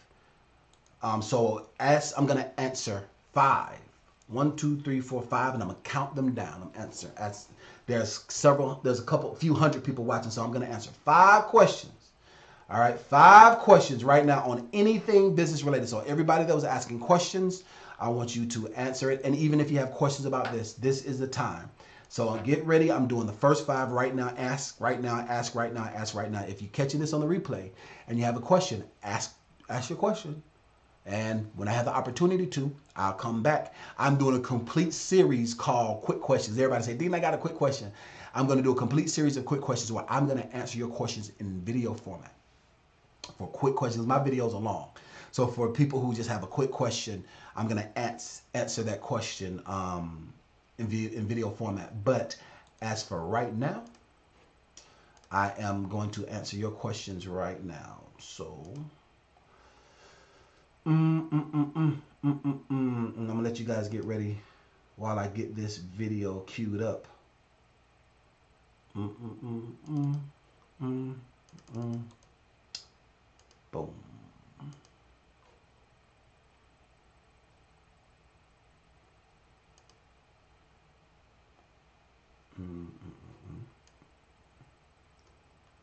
Oh man, how am I going to do this? If David E. Taylor was being investigated by the federal government, like many have say, guys. Give me a second, guys. Do you think that the President of the United States would be honoring him? David E. Taylor receives the Lifetime Achievement Award by President Barack Obama. Oh, man, what did I do? The President of the United States honored David E. Taylor for his nearly 30 years and tens of thousands of hours of service, commitment. There we go.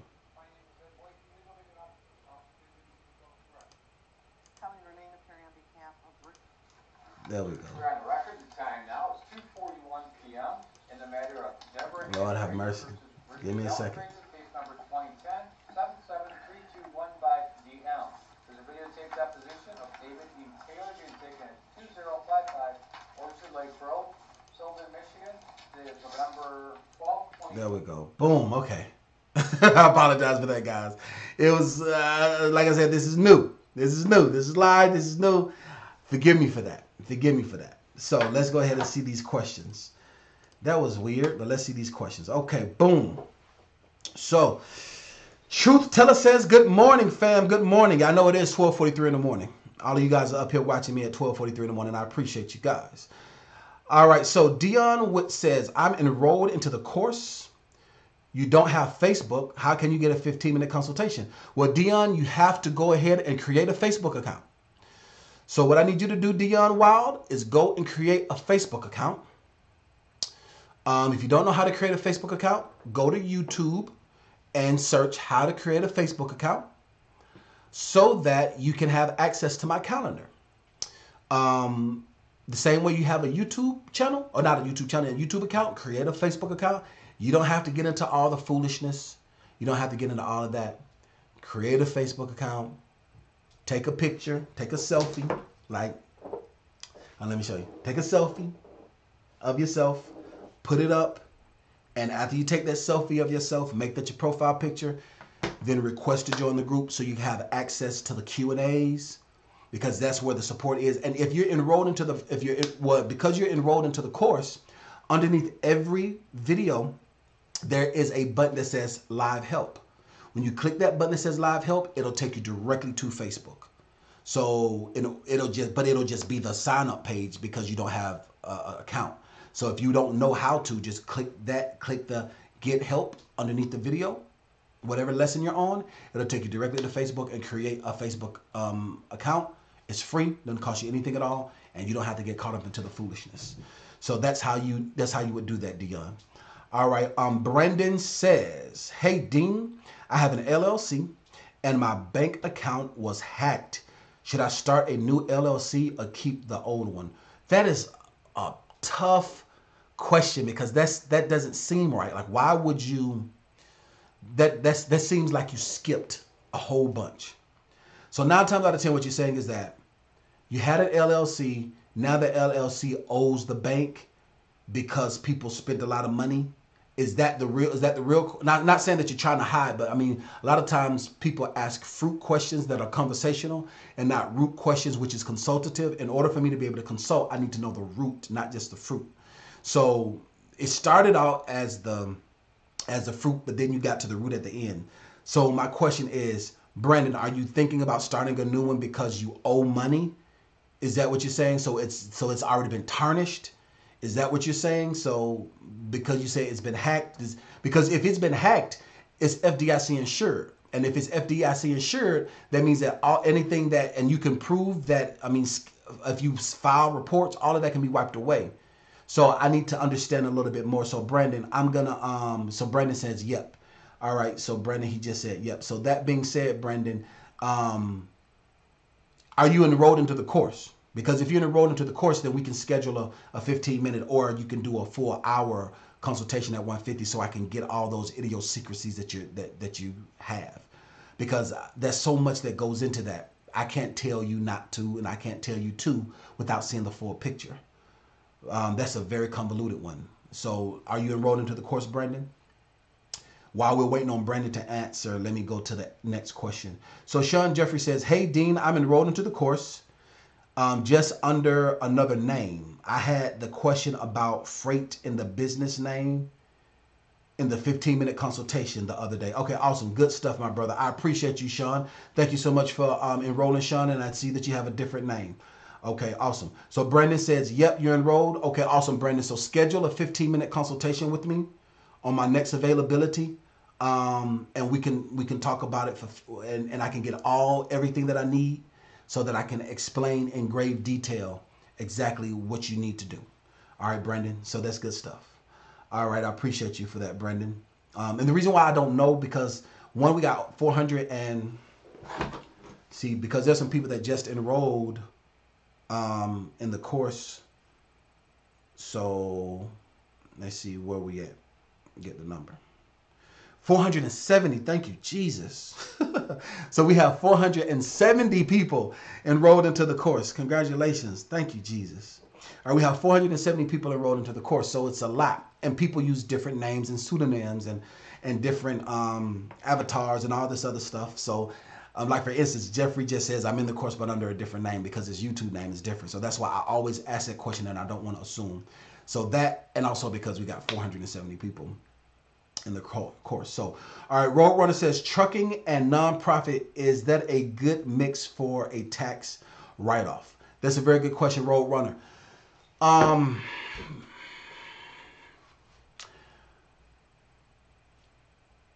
If you're looking for a tax write-off and you want to build a whole new business just for it, I wouldn't suggest that you build a whole new business just for it. I would suggest that anytime somebody starts a nonprofit, don't do it for the money. Don't do it for the tax shelter. Do it because you're passionate about it. Because the same way it's hard to be a truck driver and it's hard to grow a trucking business, it's hard to grow a nonprofit. Ain't no such thing as easy money. Somebody today irritates the black off my back. Everybody keep talking about this cryptocurrency thing just because Bitcoin just skyrocketed. It irritates the black off my back when people jump on these new fads, and there's no such thing as easy money. It's going to be hard, but it's going to be rewarding if you do what you love to do. If you, and yes, there are exceptions. Yes, everybody's not LeBron. LeBron is an exception. Everybody's not Steph Curry. Steph Curry is an exception. Everybody's not Tyra Banks. Tyra Banks is an exception. Everybody is not Charlamagne the God. Everybody is not Beyonce. Everybody can't sing like Patti LaBelle can sing. Those are exceptions. So when people do make it big like that in the cryptocurrency and in all this other new fad stuff, that is all exceptions. That's not the rule, sweetheart, or my guy.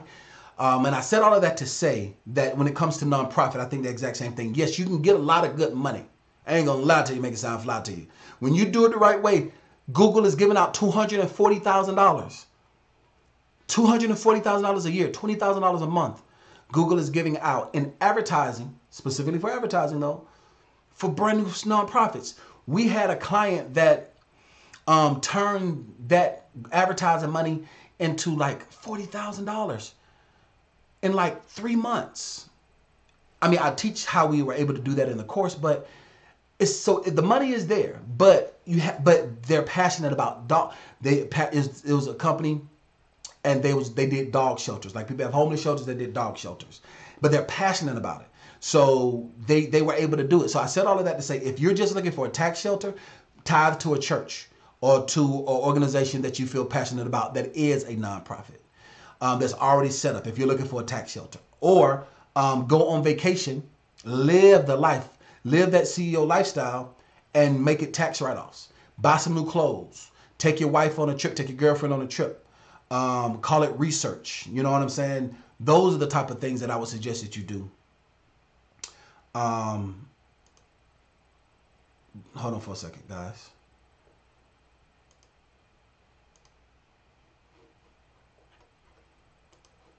Those are the type of things that I would suggest that you do if you're looking for a tax shelter, to answer your question.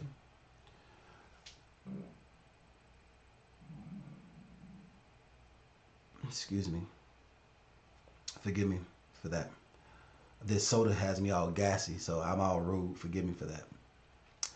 But that's Roadrunner. That's my question for you. My answer for you, Roadrunner. If you are not passionate about it, it's going to be hard work. Even though the money can be lucrative, but it doesn't mean that it's going to be easy like that. All right. So Charles says, I have 3 closed accounts on my credit report. Explain. So Charles, if you have 3 closed accounts on your credit report, that means that the accounts are closed, meaning you either voluntarily closed it or the lender closed it because you never paid it. So that's what that means. So when you say explain, that's what that means.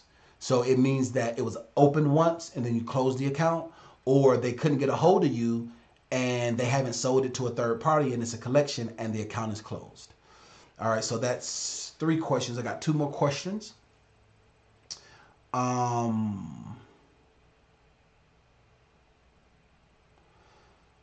Garnell Wright says, can I switch over the LLC that I have already to a nonprofit, or do we need to start all over again? Garnell, start all over again. You need to create a brand new nonprofit, start all over again, create it as a nonprofit, start all over again. You can't switch from profit to nonprofit. It ain't worth it. The same way how easy it is to start a business, you can easily start a brand new nonprofit, and you can do it in 20 minutes.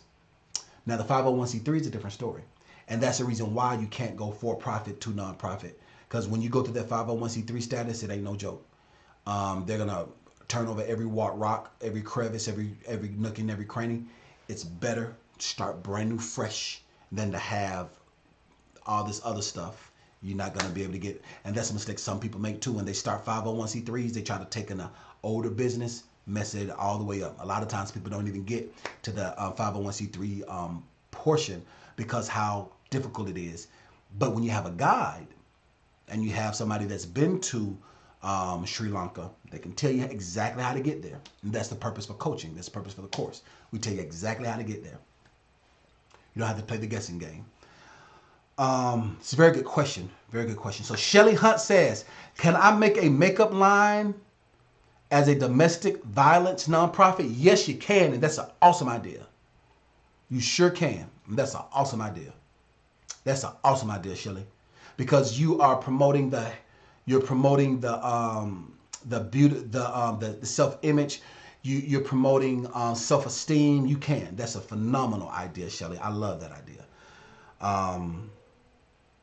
So Garnell asked another question, says, I set up my logistics company correctly the way that you taught me in the course, but I'm not doing anything with it. So Garnell, congratulations that you set up the logistics company the right way. I'm very proud of you. I think you're a very good student of mine. I really appreciate you, and you're always participating. I really appreciate that. But no, like I think I just answered that question.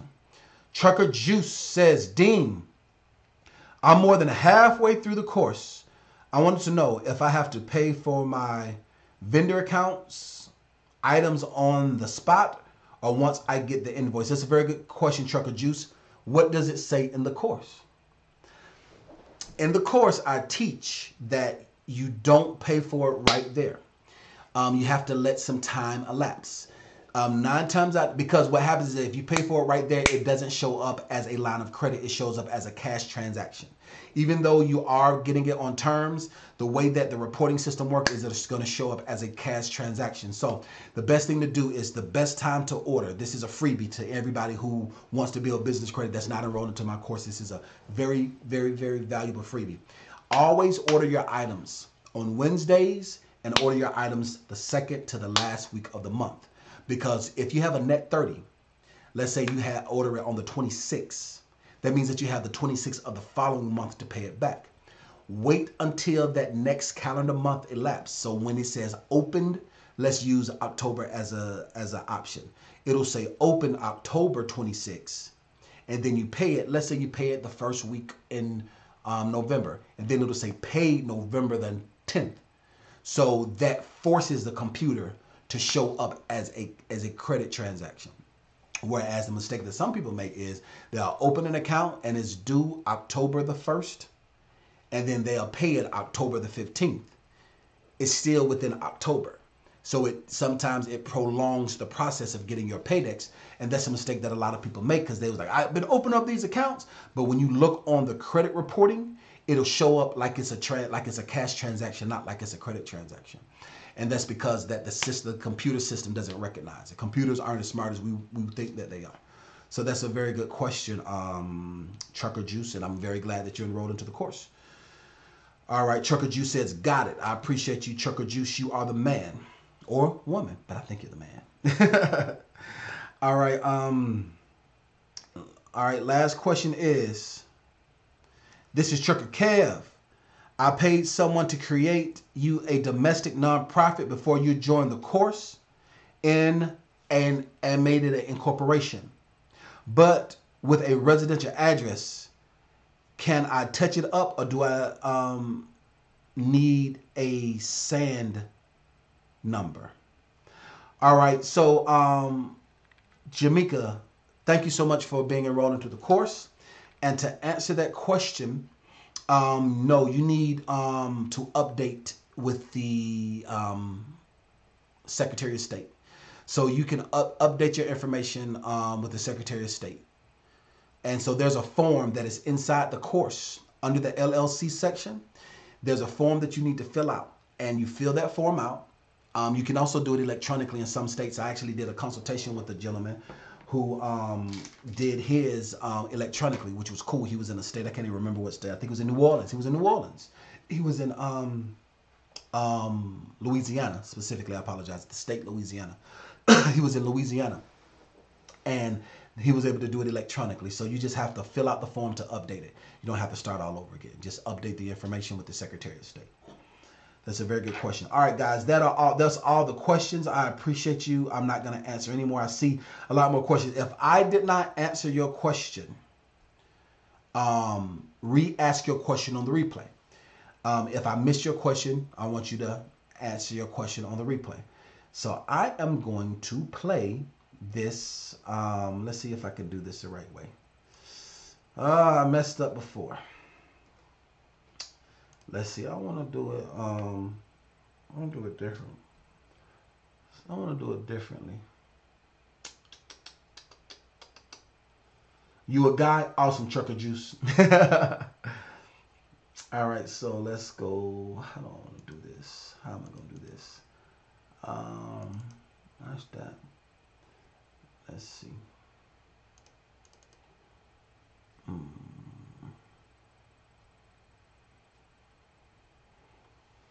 Give me a second.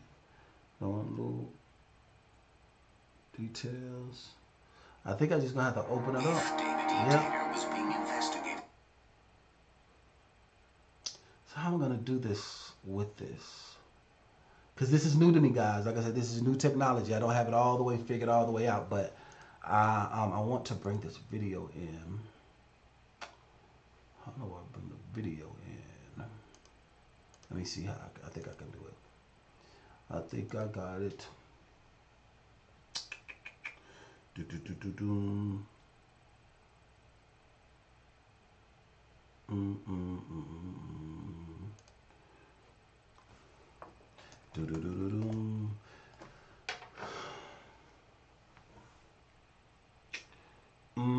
Oh no, that's that. That's not that. Nope.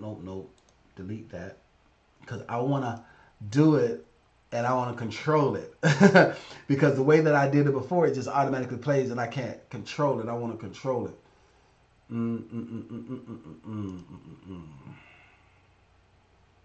Yeah.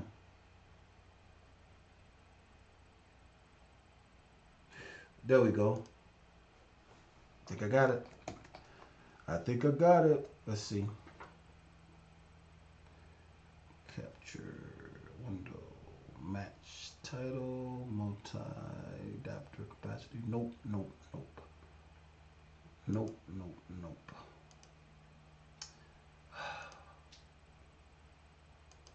How can I do it?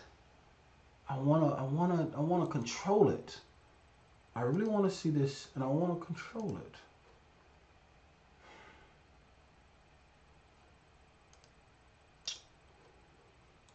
Let me see.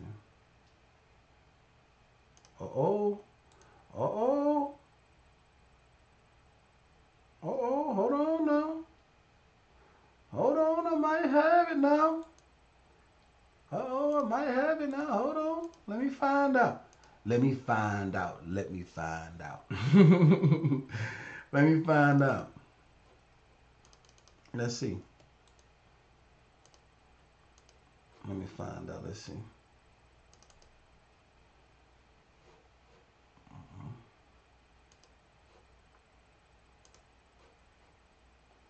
Let's see. Got that. Got that. Got that. Got that up. Boom. Let me see.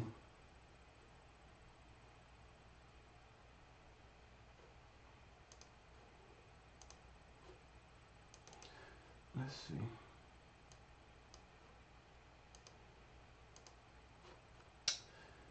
Nope, it didn't do it. You always have a choice. Choose to ride with the right people, doing things for the right reasons, and always end up at the right place. Nope. Promise a new life or the airport. The destination is not what matters. It matters. All right, so let's see. I am going to do.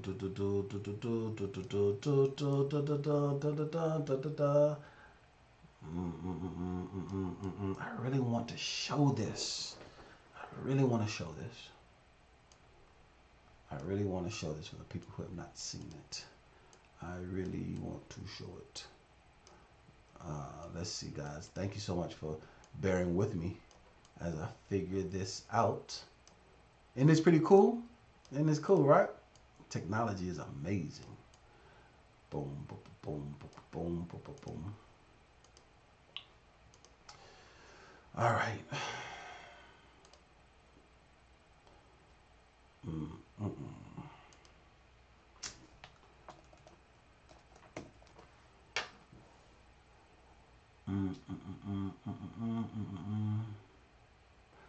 I'm not downloading it.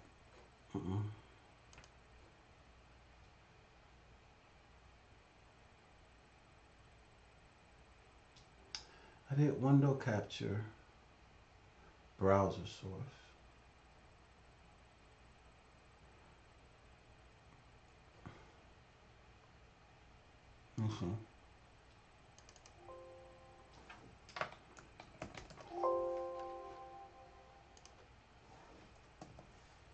Give me a moment, guys. I thank you for your patience.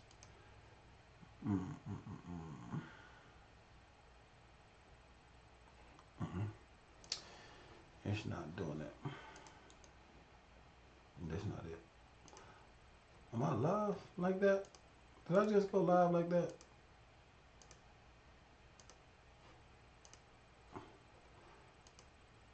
There we go. Can you guys see me? And can you hear me? Let me know if you can see me and you can hear me. Let me know if you can see me and you can hear me. Okay, there we go. So,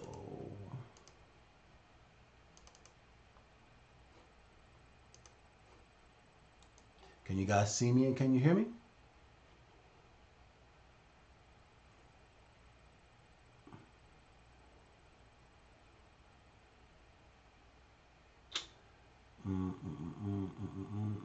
I really want to show this. Yes, sir. Okay, awesome. I really want to show it, but it's not letting me control it. I want to be able to control it. I want to be able to control it. I really want to be able to control it. And I don't want to download it. I might just have to download it. Hearing and seeing. Thank you so much, Anthony. I appreciate that.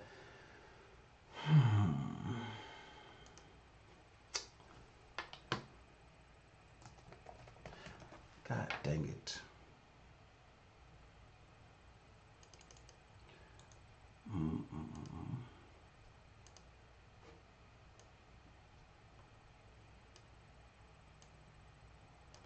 I really... It's not letting me control it. Page reference. Preview scale.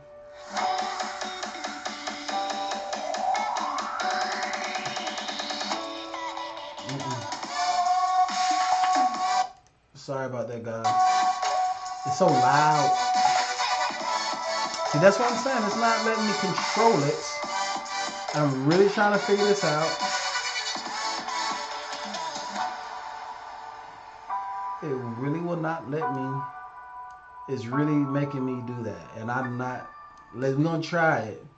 and see if this don't work. If this don't work, then if we get some issues, then I'm just gonna stop it. We tried. The time now is 2:41 p.m. in the matter of Deborah Ann Frazier versus Ricky Allen Frazier, case number 2010-77321-DM. There's a videotape deposition of David E. Taylor being taken. So this is fair use. I know you can't see it, so hold on. Let me make it so you can see it. November 12, 2014. Give me a second, guys. Legal video officer. Counsel, please introduce themselves to the record.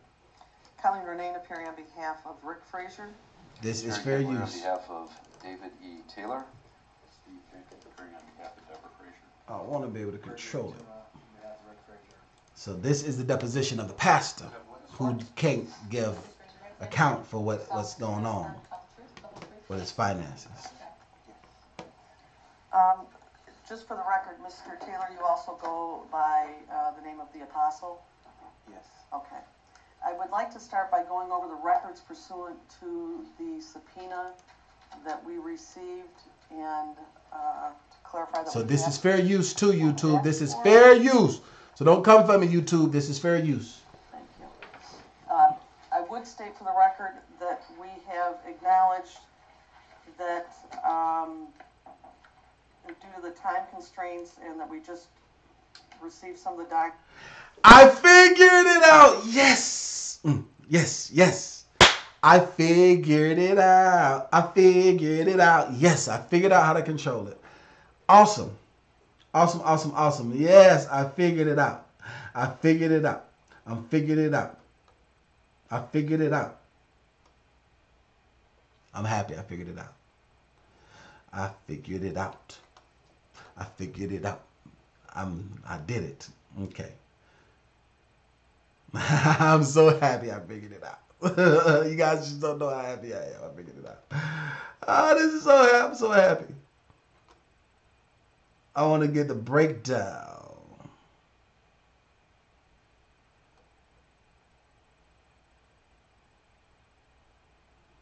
Let's get the breakdown. I think this is the one that's the breakdown. I figured it out. I figured it out. I'm so happy I figured it out. I like figuring things out like that. See, it's not loud anymore. What is this residential center? There we go. This is the residential center. Let's This is now this is what you do not want What is this residential? as a pastor or a nonprofit.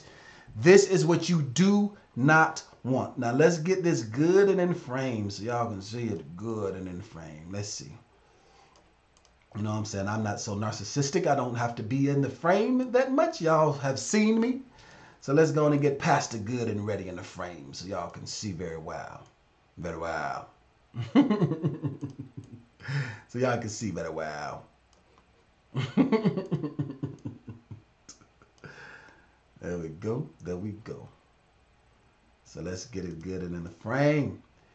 YouTube, this is fair use now. Don't be coming for me because I ain't new to this. I'm true to this.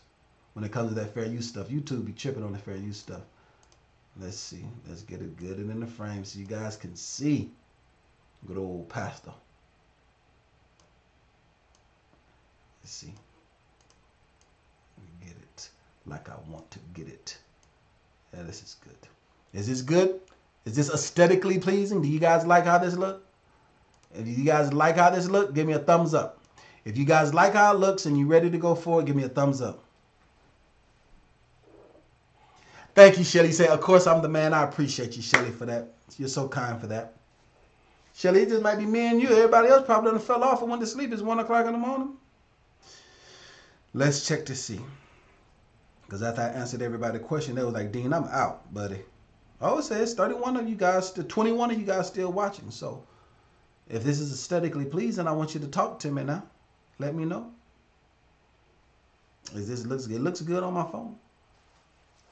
All right, thanks. Yes. Jamila says thanks. Yes. Okay. Thumbs up. Okay, awesome.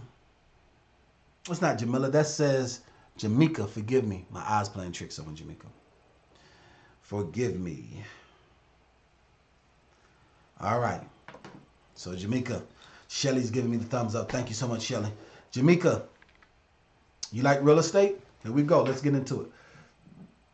All right, so what is this residential center? Pastor? What is it, Pastor? This is a place that the ministry owns. Well, not own. We're in the process of buying that. Yeah, we don't So are own you it yet. renting to buy, or are you? Yeah, we're leasing to buy. Come on, Pastor. You have that as an asset of 2.844 Asset. 2 million. Hold on, wait, Tom. Now, this is key thing, guys. Asset means that you own it. Okay? So he, the apostle, put down IRS on the tax docket that this is an asset. So he's playing the tax shelter game the wrong way. All right? The reason why he's doing the tax shelter game the wrong way is because he is uneducated. He probably can preach fire from heaven. He probably has helped so many people get off of crack. He's probably helped so many people who've been in bad situations. But just because you are proficient in one thing, especially in the church, people make so many mistakes. They mess up so much that they don't know.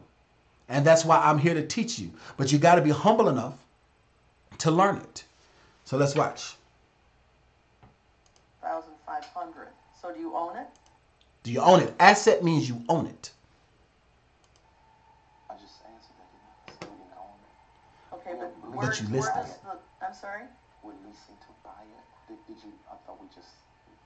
And see, this is the thing. So this is the thing. He is trying to be, he's arrogant. We talked about humility.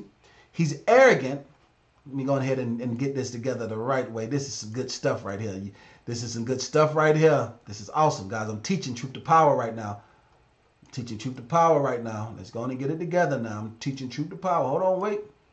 Let's get it good in the frame now. We're teaching truth to power now. Come on, Pastor, with his arrogant self. So he's trying to be condescending to talk down to her. But you was the one that said it was an asset. He's the one that messed it up. So the reason why she's asking the question that way is because that is what you put out there, Pastor. It ain't like she's just picking on you for no reason, Pastor.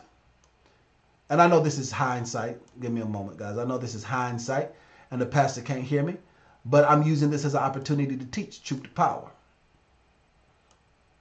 Come on now. Let's get it together. See, you gotta look good. See, I gotta make it look good. There we go. Gotta make it look good. Okay, I gotta make it look aesthetically pleasing. So he is being condescending, but he doesn't realize that he messed up. You know what I'm saying? Because he's trying to say it's an asset, but you're leasing it. So when you're leasing something, it's not an asset, it's a liability, which gives you a tax shelter, but you can't be a tax shelter trying to get a tax shelter from a tax shelter. Can't do it that way. So if you guys understand, I want you to say understand. I want you guys to interact with me, okay? So so I want you guys to say you got it and you understand. All right? I want you guys to say you got it and you understand if you got it and you understand. If you guys got it and you understand, I want you to say got it and understand.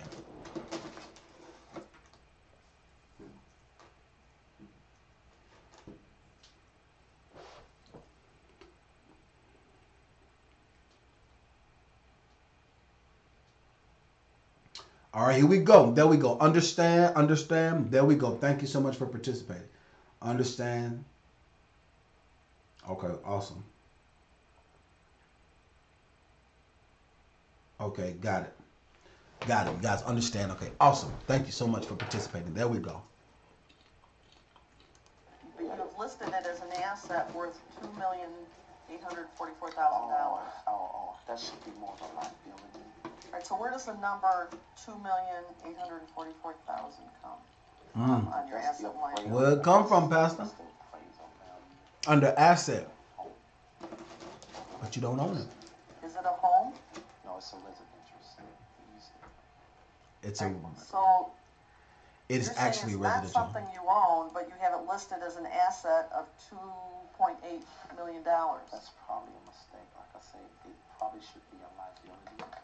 Okay, and what goes on at the residential center? It is Well, it's a gathering place for our ministry. Gathering place. Hold on. Let's look at this gathering place you're talking about. What is this residential center?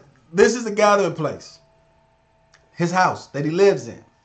He didn't do it the right way. Oh, this is and his arrogance. That the ministry owns. His arrogance messed him up. Not own. We're in the process of buying that. Yeah, we don't So are own you it yet. renting to buy or? Yeah, we're leasing to buy.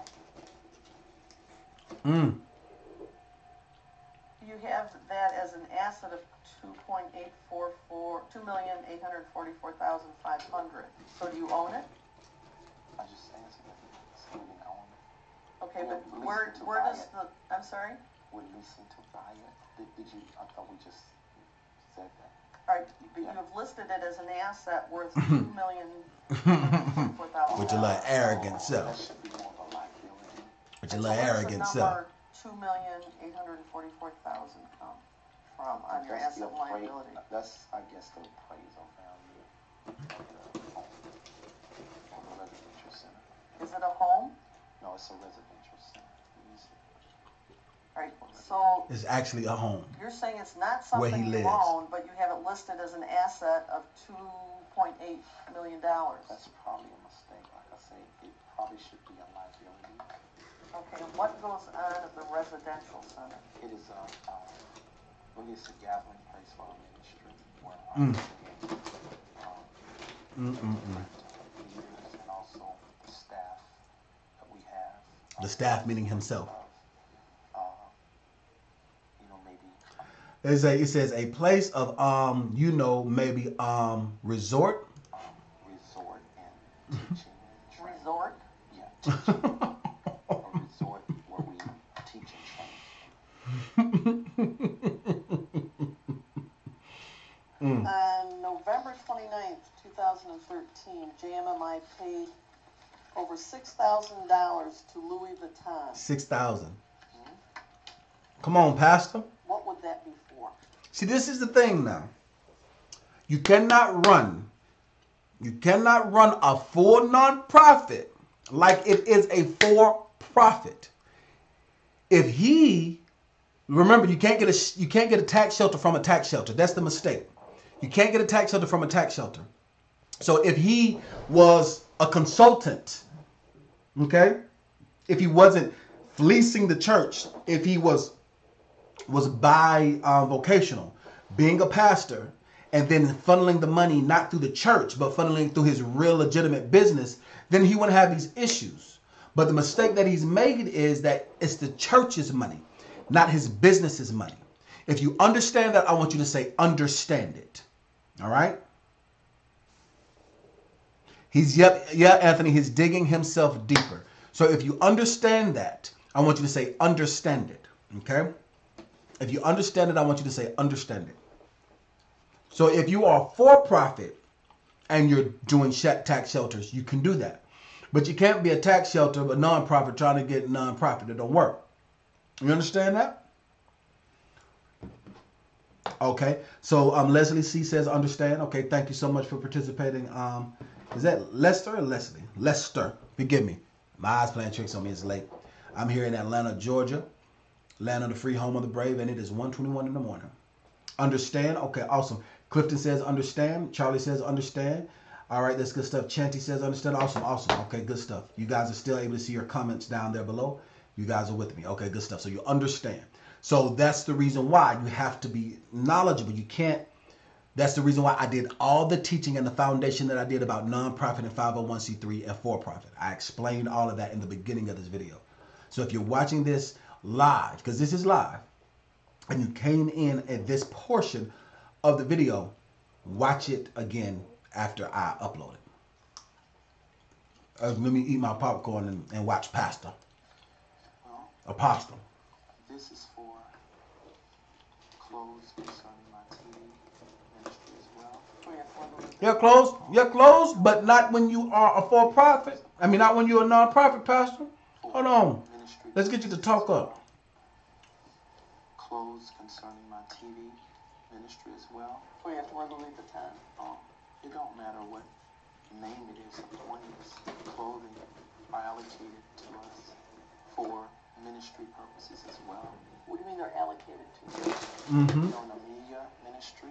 In a what? Media ministry. Yeah. Okay, or on the road when I'm always traveling and using my clothes, I'm sweating through them. So I'm needing new clothes also for television ministry. Come on, Pastor. So And so you use ministry money to buy your wardrobe outfit. Your It's allocated more towards ministry. You should have been a for-profit, Pastor. Is that going to what your income is? I'm sorry. Do you show that in your income that you got Louis Vuitton clothing? No, that's not. That doesn't show. Nope. Because it don't go there. Well, no, it is supposed to, Pastor. It don't belong there. That's out of place. What's out of place? You don't get taxed on things like that. That's for ministry business purpose. So it's not Louis Vuitton. well. See, this is the thing. You're trying to. This is like this. Listen, ladies and gentlemen, this pastor, I've probably talked to him maybe 4 times this week, and today is Thursday. I don't mean him specifically. I mean the person that's trying to tell me, the person that has 18 years of experience in banking and finance, how banking and finance is supposed to go. He's trying to tell them, the tax professionals, the tax attorneys specifically, that's cross-examining him, how tax shelter is supposed to go. His downfall is his ignorance and his pride of not being humble enough to learn the right way. So prime example, pastor, and everybody that's watching, the #1 best-selling book of all time says that there is a way that seems right unto a man, but the end thereof is total destruction.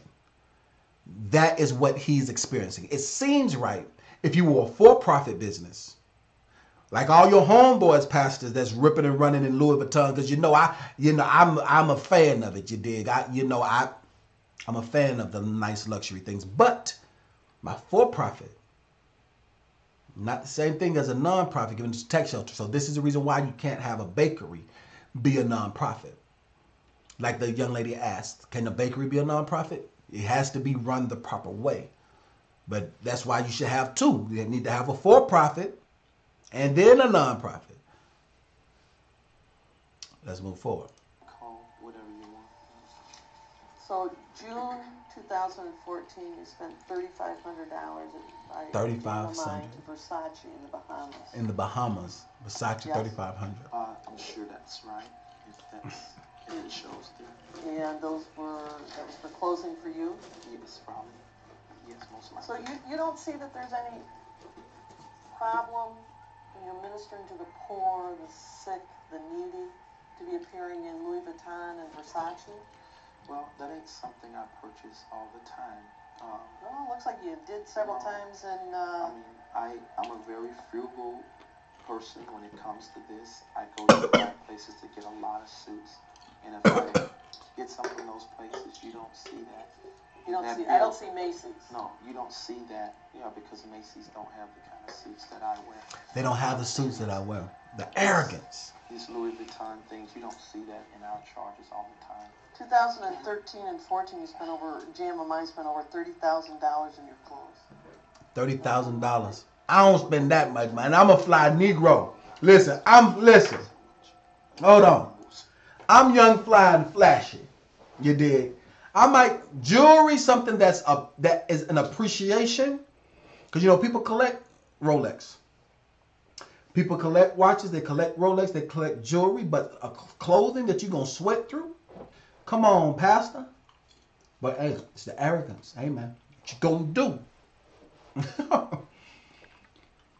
Sweating through all my clothes. Sweats through them. It probably wasn't enough. Probably wasn't. But they have to be top-of-the-line expensive ones. No, they're not top-of-the-line clothes. Louis Vuitton's not top-of-the-line? Those are not where I get my suits from. Well, you got something from them spent thousands and thousands. Well, the belts are more lasting, so that's good. Come on, you're buying belts for $5,000. I mean, multiple belts. Not August 2014, you went to the Gucci store in Troy and purchased something? Yeah, like I say, it probably was a belt or maybe shoes. I don't know. But I don't usually buy my suits from these very expensive places. I just get See, hold on. The things that I. There's absolutely nothing wrong with this when you are a CEO. You guys got to understand that. He's living the CEO lifestyle. Nothing wrong with it. Nothing wrong with it when you are a CEO. But when you are an executive director only, and you are a pastor only, that's the mistake. Now, I want you guys to know it. You guys know I'm Young Fly Flashy. I believe that we're supposed to have prosperity. I believe wholeheartedly that we're supposed to have wealth and riches in our house. But I don't believe that you need to fleece the people and just make it because you are pastoring and you don't have a business. It's not your business that's doing this. It's okay if it's your business. Listen, for my birthday, I really want to get the Bentley coupe. I really want the Bentley coupe for my birthday. That's what I want. But I'm a CEO. You understand what I'm saying? Do that. But come on now. I like nice things, but you know. I wonder where. That's right. So Jamaica says, I wonder where he got his business teaching from. He probably got it from watching videos on YouTube, or he probably got it from a trustee who got it from their uncle, who got it from something they overheard. Like I said in the beginning, we're educated by uneducated people. And unfortunately in the body of Christ, specifically in the body of Christ, that happens a lot of times. So you're very, very right with that, Jamaica. Very, very right for that.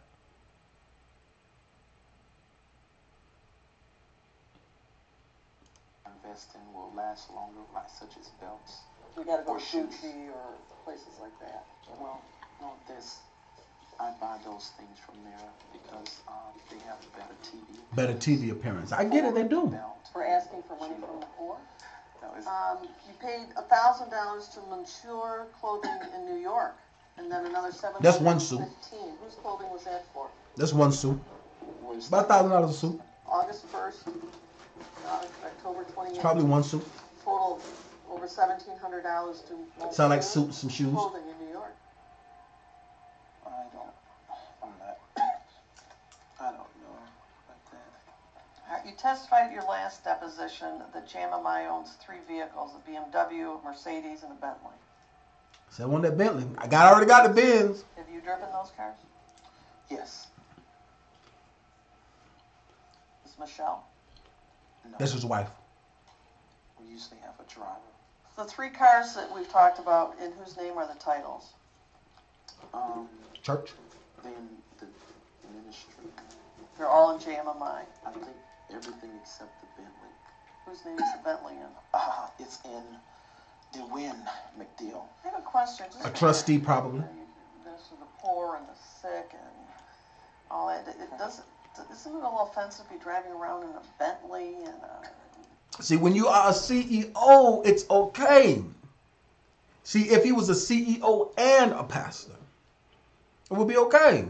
It's a CEO lifestyle. I really, really, really want to get this thing for my birthday. I don't know if I want to get a new house. Actually, I want to get both. You guys know I've been looking for a place. I really want to get a new place and the Bentley for my birthday. Originally, I wanted to get the Lamborghini Gallardo, but it's so low, and the SL, the V12 is so low as well, and it's like a Corvette. I want something a little bigger, and I like the Bentley. Now I want to get the Bentley coupe. I don't want the full 4-door Bentley. I want the coupe. So I don't know. When you're a CEO, it's okay. If he was a CEO and a pastor, it's okay. Mercedes to people that really, are impoverished and sick and ill and AIDS and drug rehab. Isn't it a little offensive to sort of be listen to the arrogance? What you have? Well, dear one, I don't showcase to people, and I'm not in Bentley. that car. You don't see me driving around that car every day. I don't do that. But it's in the ministry. Charles says, why not both? We'll see what happens, Charles. But the reason why not both, because probably financially. Being very honest with you. I'm not a multimillionaire yet, but I will be very soon, Charles. Will be very soon. But hopefully, we'll see what happens. We'll see what the new year brings, because my birthday is January 31st. So we'll see what the new year brings. Everybody in the ministry sees you. You said you drive it. I have before. You just asked me have I drove it, but it ain't something I drive every day or even every year. I don't do that. I have drivers who pick up my guests, my hotel guests. No. But do you see my point that people that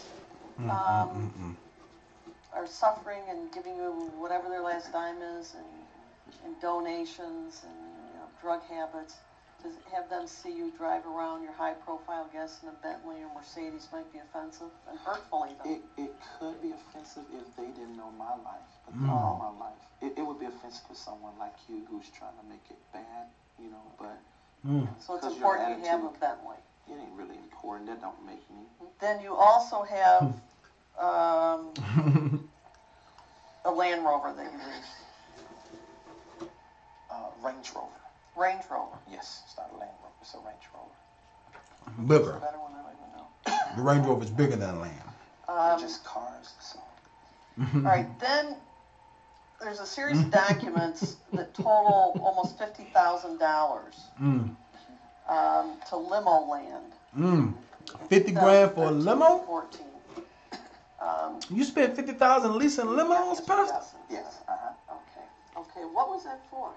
That was to cut the Mercedes into a limo. Oh my It was goodness. to cut the Mercedes. To a limo. And who needs that? No, that's for guests. It's for guests. He and for spent you. 50,000 to turn When you're a entertaining Mercedes into a limo. Now this is the hood rich for real. He need to be a rapper. Come in, high profile people. High profile, yeah, he need to be a rapper. You have to have a limo. I ain't never seen this dude preach a day in my life. In a Mercedes limo. I never seen this dude preach a day in my life. You treat them? I said that we have hospitality. Maybe that's a better word. Okay, then. And this is not the first one the ministry's had. Oh, We had not the another first. Mercedes limousine. That's right. So you paid limo land almost $50,000 total. Almost 50,000 And that was for what? To make a limo. to cut the Mercedes into a limo. That's terrible. And you think that was a good use of the money that people donated to you in JMMI? Well, I mean, the banks certainly have looked at that on our books as good because it has an appraisal value of almost 200K, a little over 150,000. So, but you got this from donations, and you decided to use it to make a limo. We really invested really good. The banks. No, I'm really just did asking that. if that's what you did. No, not the way you're saying it. It's you're fortifying, forging. I'm forging? With your mouth. Then Yeah. just the question is, Okay. did you use the money for the purpose? No. The answer is yes. So In June The answer is yes. 2013, there's over $6,000 worth of charges for the Disney Resort Hotel in Anaheim, California. Do you remember that? yes, And did you go? yes, I was there. Does JMMI pay any of your auto expenses? Yes. Yes. And how much? Auto expenses. I wouldn't know exactly how much. You don't know exactly. Come on, Pastor. No. Who would Board know? takes care of that. Who's the board? You can ask Michelle. She's another person.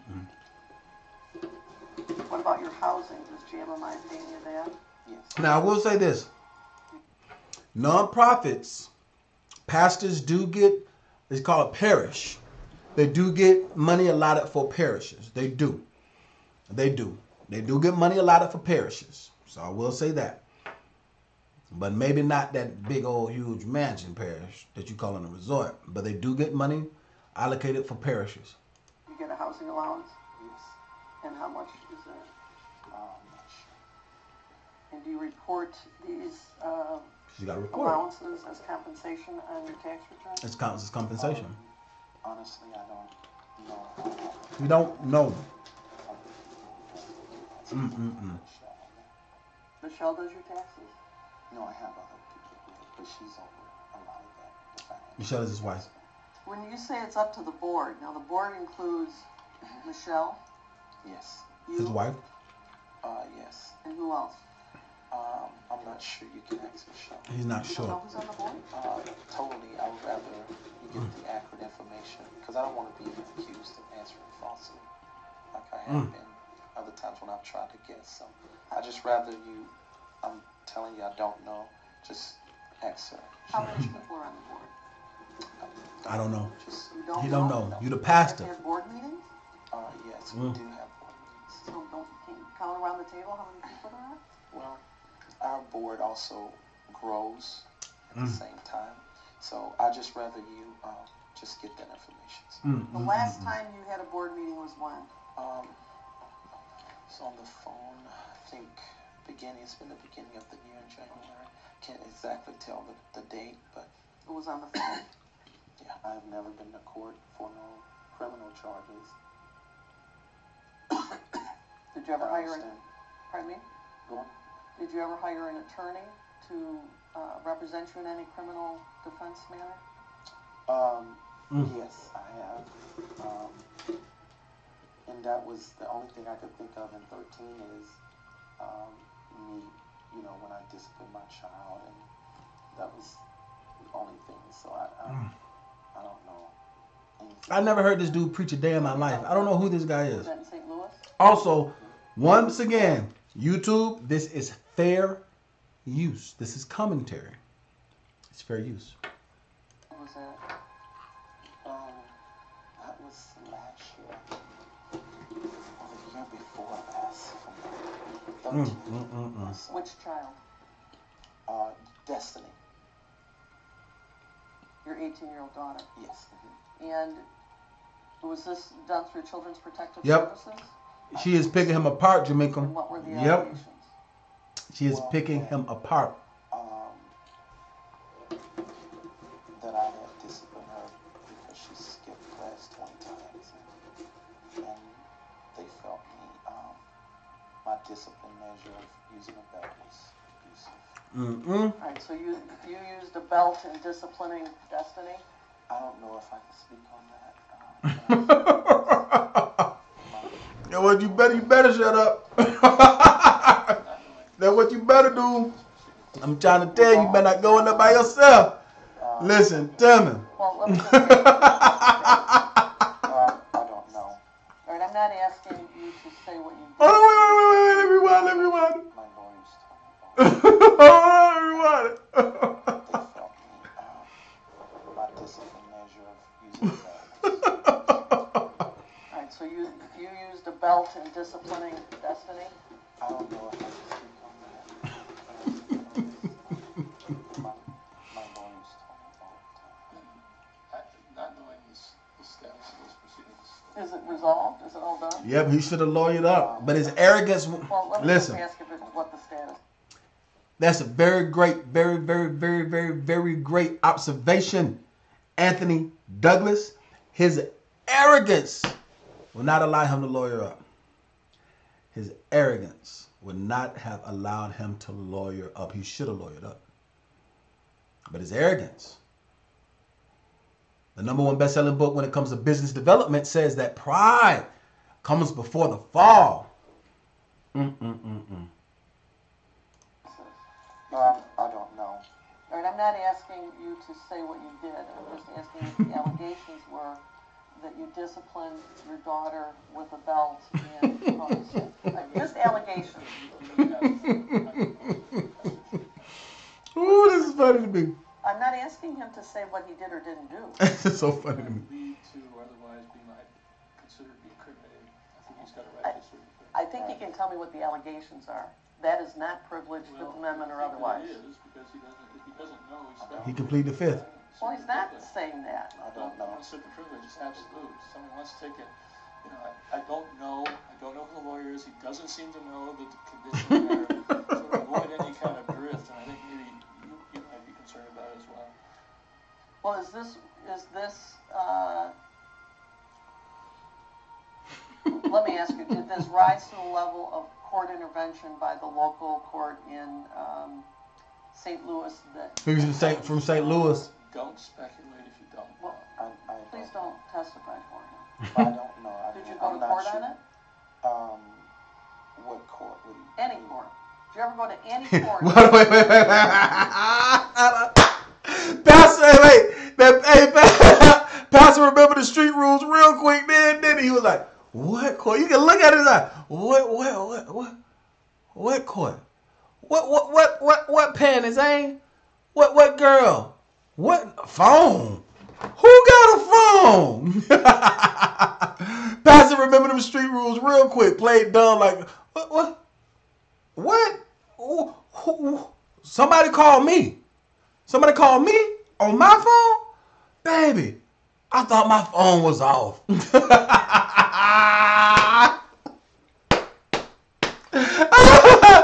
Pastor got done quick, didn't it?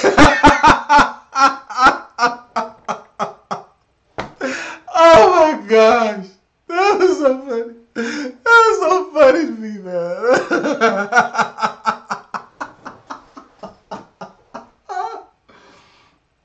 Oh my gosh. Listen, she eating his lunch. You hear me? She is eating his lunch.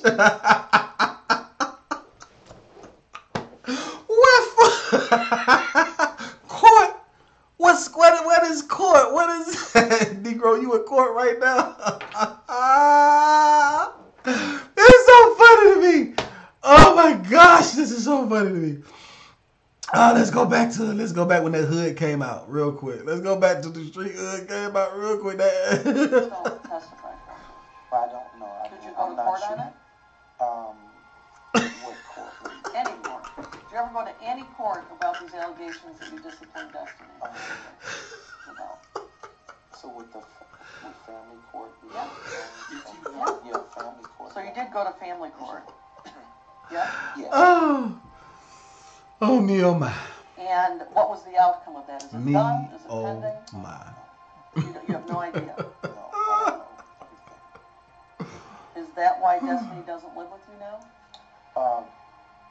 Yes. Ladies and gentlemen, boys and girls, that was the pastor. That was the pastor. Oh my gosh, that was so funny to me. Oh my gosh, I don't mean to dance on his grave. At the same time, take it as a learning lesson. So I said all that to say this. Listen, there's absolutely nothing wrong with what he did if he was a CEO. Absolutely nothing wrong with what he did if he did it the right way. But he did it the wrong way. All right? People perish for lack of knowledge. The number one best-selling book when it comes to self-help says that my people perish for lack of knowledge. If you want to know how to do it, learn how to do it. Don't guess at it. And this is the information age. So because this is the age of information, if you don't want to know, it's because you're arrogant and you just don't want to know. But guys, that is it. Thank you so much for watching. Thank you so much for watching today's, we're live, live cigars with I was going to do a cigars with the CEO. But thank you so much for watching live. All the people that watched, all the people that commented, all the people that shared. I appreciate you guys so much. I appreciate you guys. If you have not hit the like button yet, hit the like button. If you watch this on the replay and you have not subscribed, subscribe so that you can be a part of the next live. And don't just subscribe, but hit the bell notification so the next time I go live, you can become notified. But listen, I just want to tell you guys that I appreciate you for every amount of moment, for every minute that you took to invest into yourself.